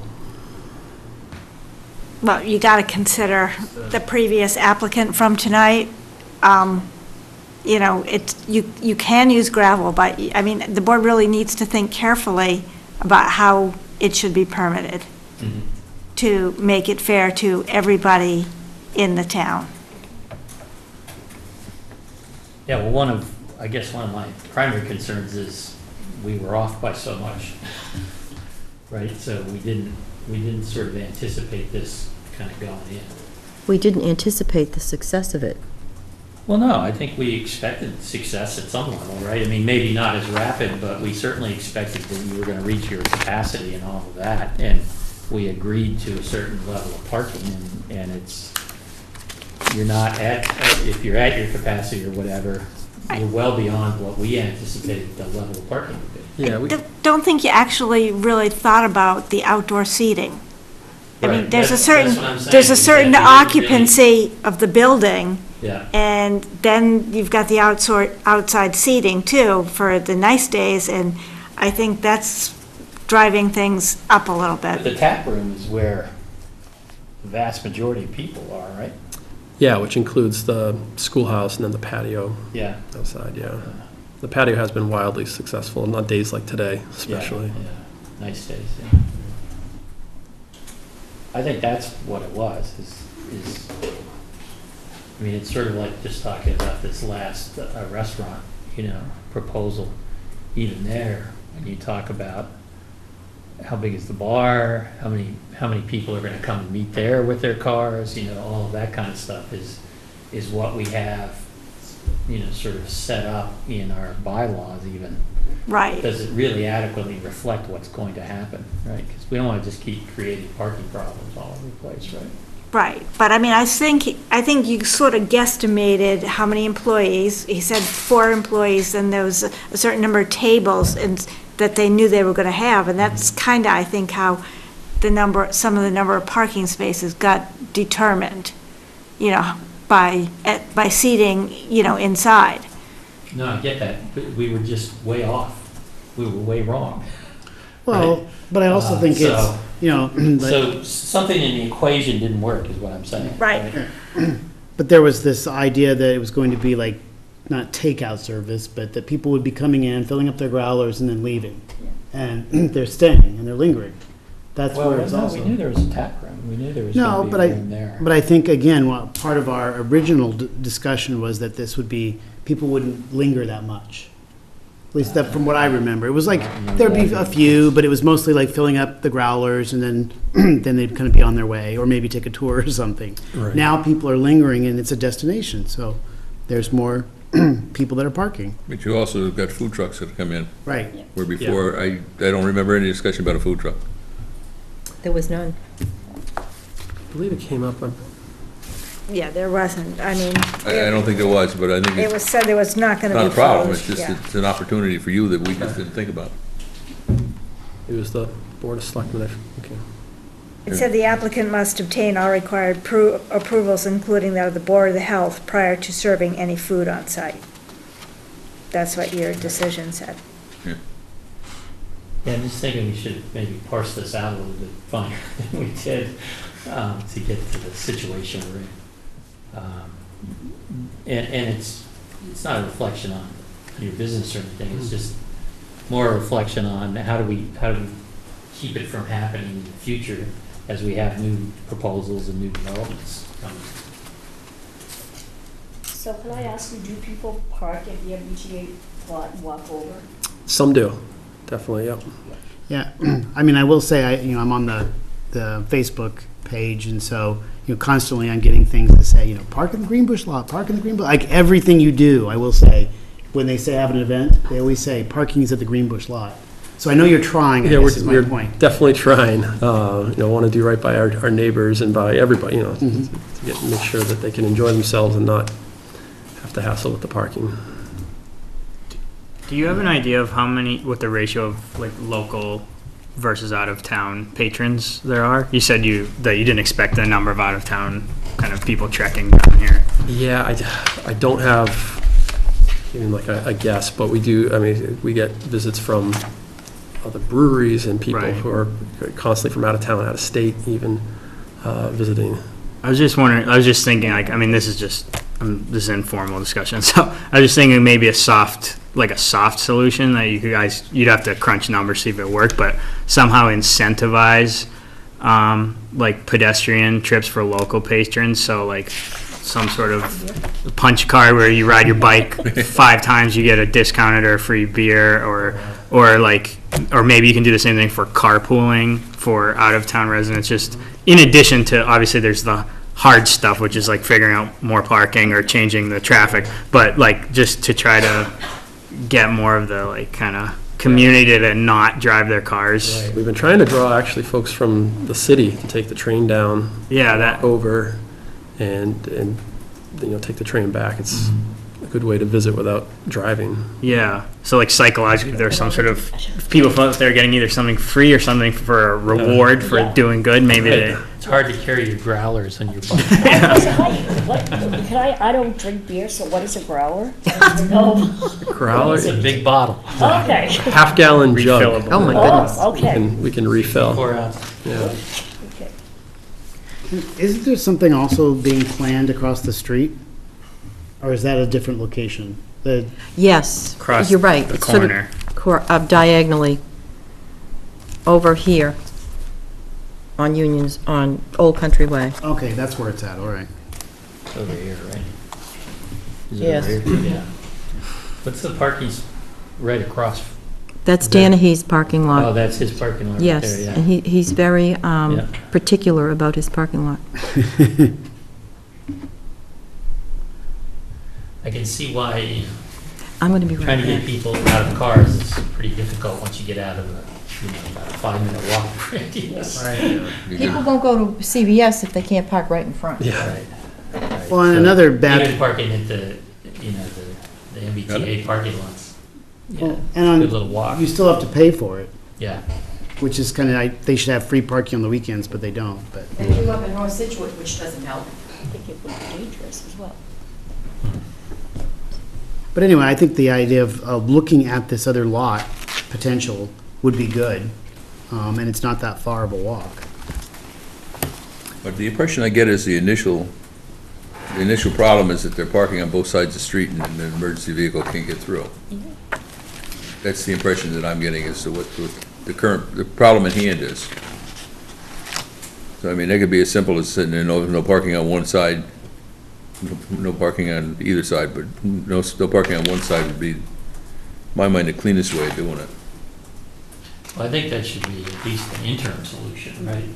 Right now, right? Yeah, but I think until you know, in other words, if you want, until you know what's gonna happen to the mill and the relative timing of the mill, I think the mill's got some environmental problems up there that they've gotta be straightened out before so they may not be near term, 3 years, they may not be ready to do anything. But I wouldn't wanna put something in where making it Old Country Way one way and then have to end up changing it because of the use coming out of its mill. Yeah, that probably wouldn't be a major issue, changing it back, would it? Yeah. I don't know. It's happened before. Cole Parkway. I can't see But really. I think you're right, at least, as an initial measure, limiting curbside parking to one side would be at least give you emergency vehicle access. So I think you come back up and you suggest that. Two is you come back up and you have them keep a record of what kind of enforcement they're doing. In other words, are they parking on both sides of the street? They're parking on, in undesirable areas or whatever. But you need to have the police come back and figure out what they're doing rather than just randomly ticket everything. Yeah. Yeah, the chief has come in several times to us, to the planning office already. So, it's something that has to be addressed, like, soon. Before the summer season, kicks off. And if you limit the parking to one side of the street, then I'd assume that would be the east side of the street, closest to the building, if you will. Right. You've only got, 6, 7 parking spaces there? 4 to 5. 4 to 5? Sean McCarthy and I went out there and measured one day. We measured the width of the road, and we measured how many spaces you can get based on where the driveways are, because you can't block. You can't block driveways. Right. So that will sort of preserve emergency vehicle access. That's really that won't solve the parking problem. Right, that won't solve the parking problem. So you definitely need some other kind of solution for that. And it looks like, the one you proposed is this one parking area over here on Union Street? Anderson. Yeah. Yeah, we've looked into a lot of options. That seems to be the most viable and one that we can implement. Any sense how many parking spaces you get over there? I think we get quite a few. I don't know numbers yet, because it's sort of waiting before moving ahead with, discussions with Scott Anderson, but I think we get quite a few in there, and the communication we've been able to do on social media, I think people would use the lot. Mhm. You can see the brewery from that area. Yeah, if you had a sign that says parking Mm. around the Right. corner, yeah. Too bad you couldn't talk to Helen about having a path. Yeah. There would be a pathway through a fence, through a fence, through a hedge. It'd be pretty hard to get that. I know, really. That's actually interesting, because that the self-storage, that gate's never really closed, is it? Yes, it is. Is it? Oh, it's all the time. Yeah, You it have was to always have- open. No, you have to have a pass key to passcode. get in there, yeah. Okay, then never mind. It's all right. Once you get in, you figure it out. That's true. I actually go turn around in that area all the time. I should look at it. I just thought the gate was open. Does the town own any nearby property? Yes. Where? Who said yes? Chicken. If I could address Anne's thing about the one-way and going north instead of going south. I remember 5 or 10 years ago, Bill, and could probably refresh my memory, but Wallet Street, in front of Ann's building, they took these drastic entries to a main drag, and we learned that you should be 90 degrees into a main drag. So they changed them. Quite a few places in town they did it. And that street goes at a 20 or 30 degree angle out onto a real major road, country way. And I thought, I don't know if traffic rules or the engineers have looked at this, but if it did go south one way, all that land is from Danny's parking lot, the gravel is town-owned. So if they turned up and made it a 90-degree entry, you could go left or right, full vision. The way they have it now, it's very dangerous. There's been a lot of accidents. In other words, what you're saying is at the beginning, at the end of the triangle, is you're headed towards the nursing home. Correct. You'd then make that a 90 degree instead of probably, 45, 40? Less, 30. 30? Yeah. And people just run that all the time. Yep. It's unfortunate, and there have been a number of accidents and near accidents. And when they did doing a Greenbush, it was brought to the attention that you're coming down Stockbridge Hill. They wanted to make that perfect 90, but they didn't. They left the big corners. There was supposed to be an island, but they said because of Scituate concrete pipes, the big trucks, they couldn't do it. Yeah. Well, they probably could have gone left out of the pipe. But now people run that all the time. There are a number of accidents. I don't know if many people used it, but it seems to me if it was viable, that if they took that corner right out and made it a 90, so you could take a safe left or right. I'm not an engineer, but Yeah. You got enough room to put an 18-wheeler that way? Probably. If it was one way, Yeah. going south. Because that's a lot of land. It sort of addresses, It's just a really thought. just an unsafe condition issue, traffic condition issue, right? Doesn't really help us with the parking one way or the other. Well, it gives you one way where you could put parking on that one side. And you'd On the get- one side, yeah. Right. And you'd have the full Not much, width. no. 'Cause I know It's they better went than out. none. No, I'm saying, the solution, we're not trying to solve parking for 4 cars, right? Where you've got to park 15, 20 cars probably, right? Or But I more. think for the future, when the Fitz's Mill, if it ever gets developed, you're gonna have a bigger problem. Yeah, well, And I think right now we should look at that whole time frame. What were you saying about the parking lot next to the law office? That's on town property? No. Now, I think you have a picture of it now. If you look at that land, the gravel in Danny's parking lot, that's his property.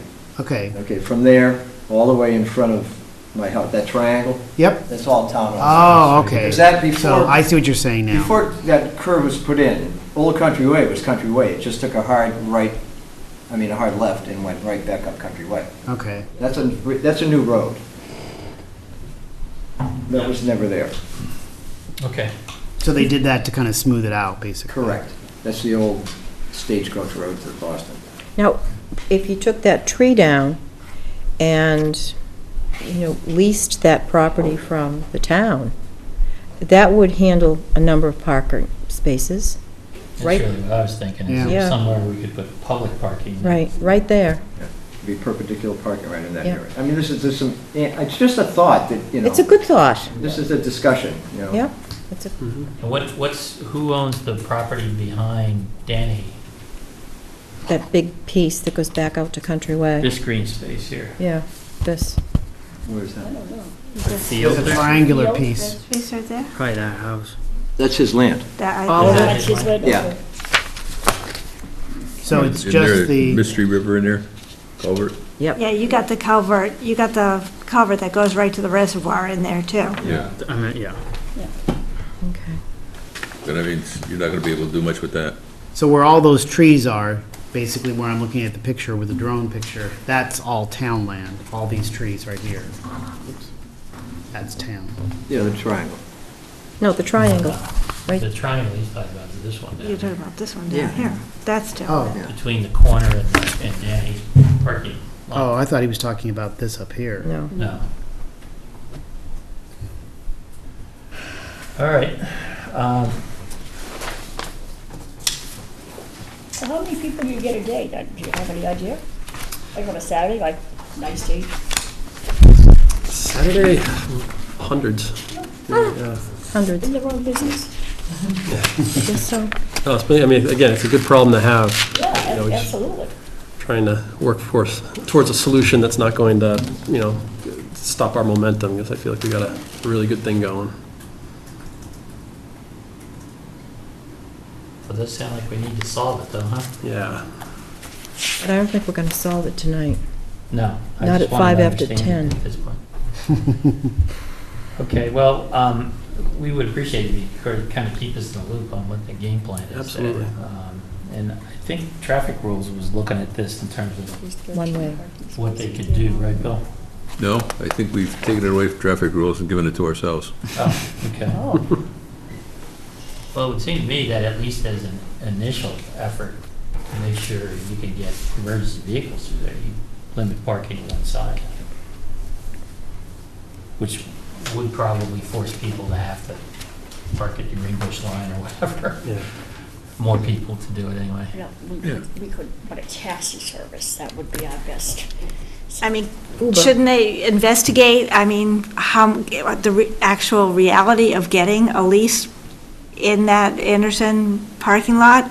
And, I think, I thought that's what you were in the process of doing. Did I misunderstand that? When we're talking to Scott, right? That's the option we're ready to move forward with, but just wanted to make sure that was I think, too, okay looking with for everyone. a lease for that piece of property on the triangle might be worth looking into, too. Why do we need to lease it? It belongs to the town. Can we make that a public parking lot? We make it public. If we come back up and we straighten out the road to make it Better. better. Okay, we'll work on that. I mean, we've got all kinds of rationale for doing things. I know, some I'm of them sitting there good. saying if the traffic design is a right angle, then this should be designed at a right angle. Okay, so, Yeah, and that would sort of give you the ability to provide additional parking. It wouldn't be limited to the brewery either. It'd be just public parking, right? as long as it's not for the train. That's too far for the train. You'd be surprised what Yeah. people do. They won't walk to CVS unless they're out front, but they will walk a half a mile to, If it's free. if it's free. So what, do $4? Yep, Yeah. that's what they'll do. All right. Well, it would be good if you could let us know what the game plan is here. Absolutely. I mean, it seems like you have at least a potentially viable solution that I would imagine most patrons wouldn't object to that walk. Right. So, I think for like Bill said, for the short term though, like a very immediate thing is if you could just put some signs and say like, no parking on the left-hand, or which would be the opposite side of the road from the Well, that would brewery. have to be, Be on the same side as the brewery. it has to be on the same side as the brewery. right. No parking? No, the No. parking. No, I'm saying the no parking signs would be on the other Right. side. That would be something the town would have to do. Right. Well, Right. I'd just say Sawhorses that or the town something. has an immediate, if something needs to be done before the summer, I mean, that's coming up in a couple months, All right. is all I'm saying. We'll have some That's- conversations with a few Yeah. people. Yeah. Can And you we'll get figure it back out. to the, who would do that? Who would make those changes? I can talk to DPW tomorrow and try to find out who would actually make that decision Yeah. about putting those signs there. It may be the Board of Selectmen. Okay. But, I mean, I can find out. The other question is if they're successful in getting a lease at at Fitz Mill, the bylaw does say parking has to be paved unless the planning board determines that the intensity of use does not merit paving. Mhm. Is it already, it's already paved, is it? No. No, Not it's that area. dirt or gravel. It's more grassy than anything else. Yeah. It's rubble. Okay. Hard pack. Yeah. Well, I mean, with hard packed, I mean, I'd have no problem at all putting gravel in there. I mean, you're not necessarily looking for something that's permanent.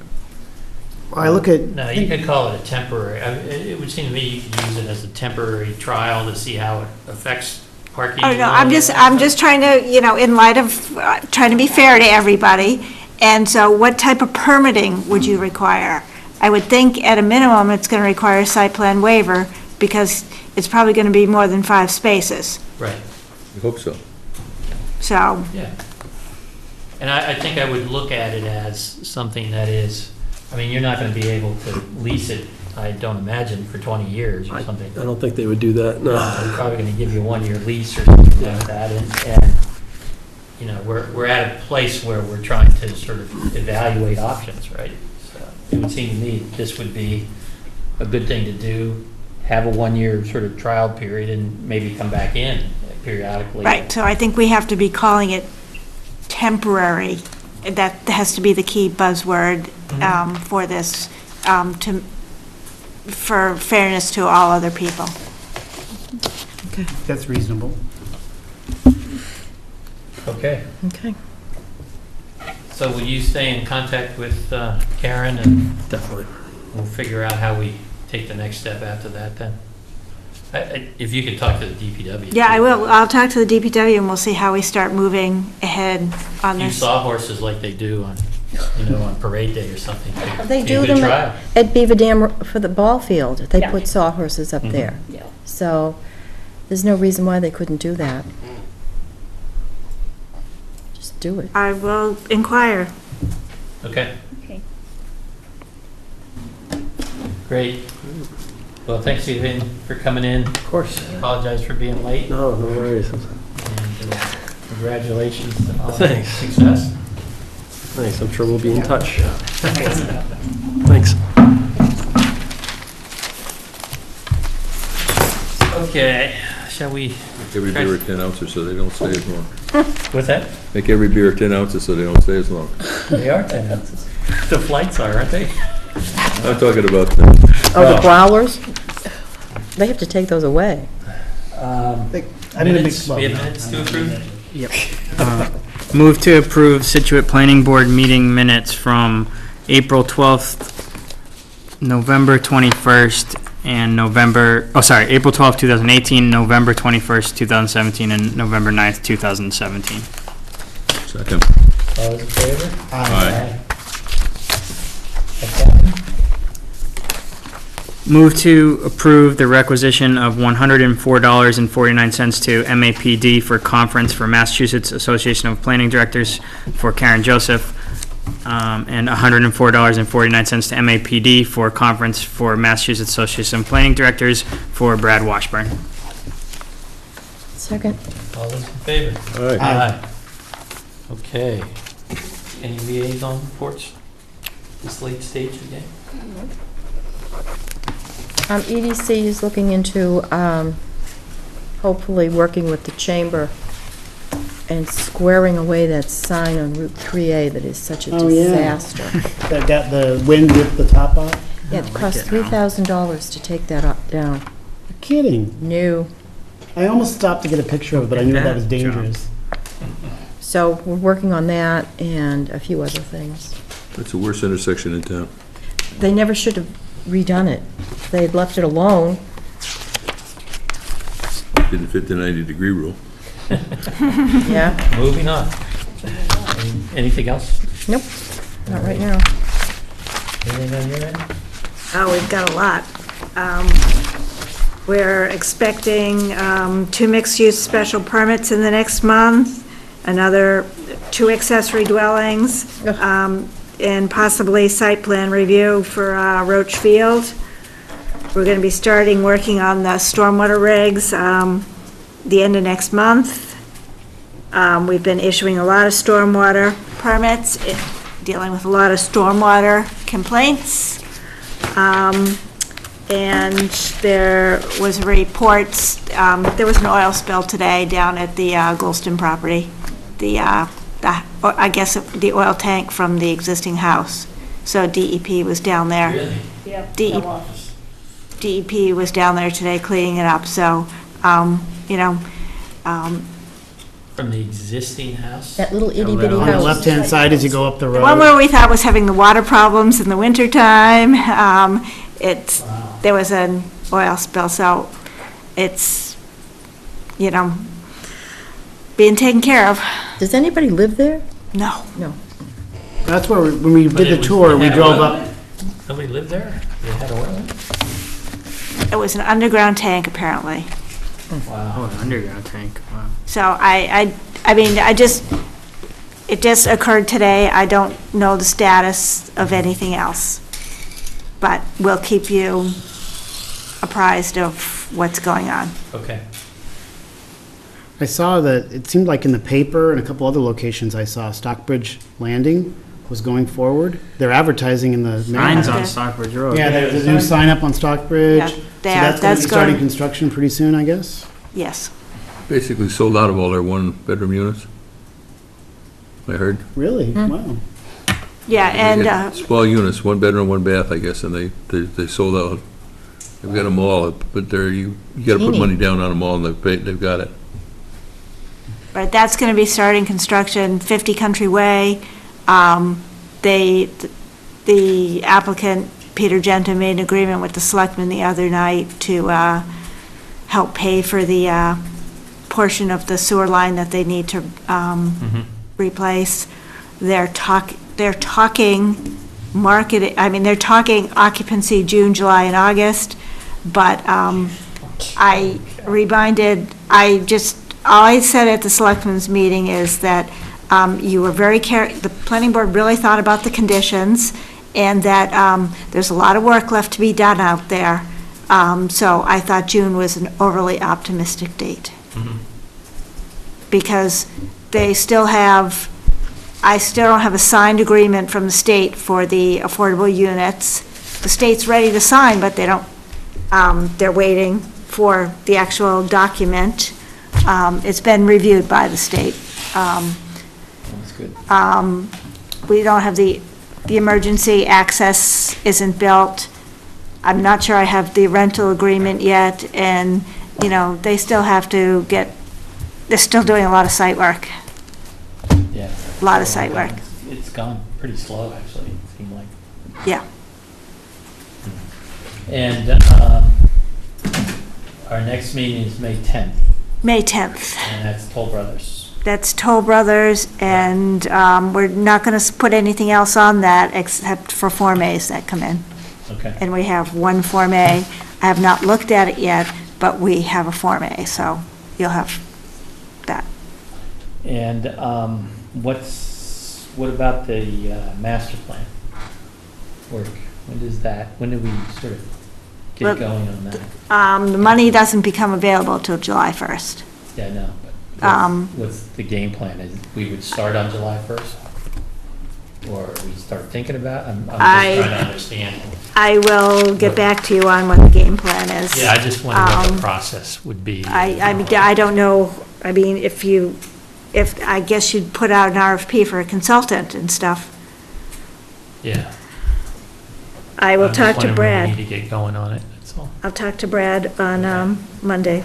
And just as an FYI, at the selectmen's meeting, they were talking about, they opened the bids for the dog park, Yeah. and they came in way higher.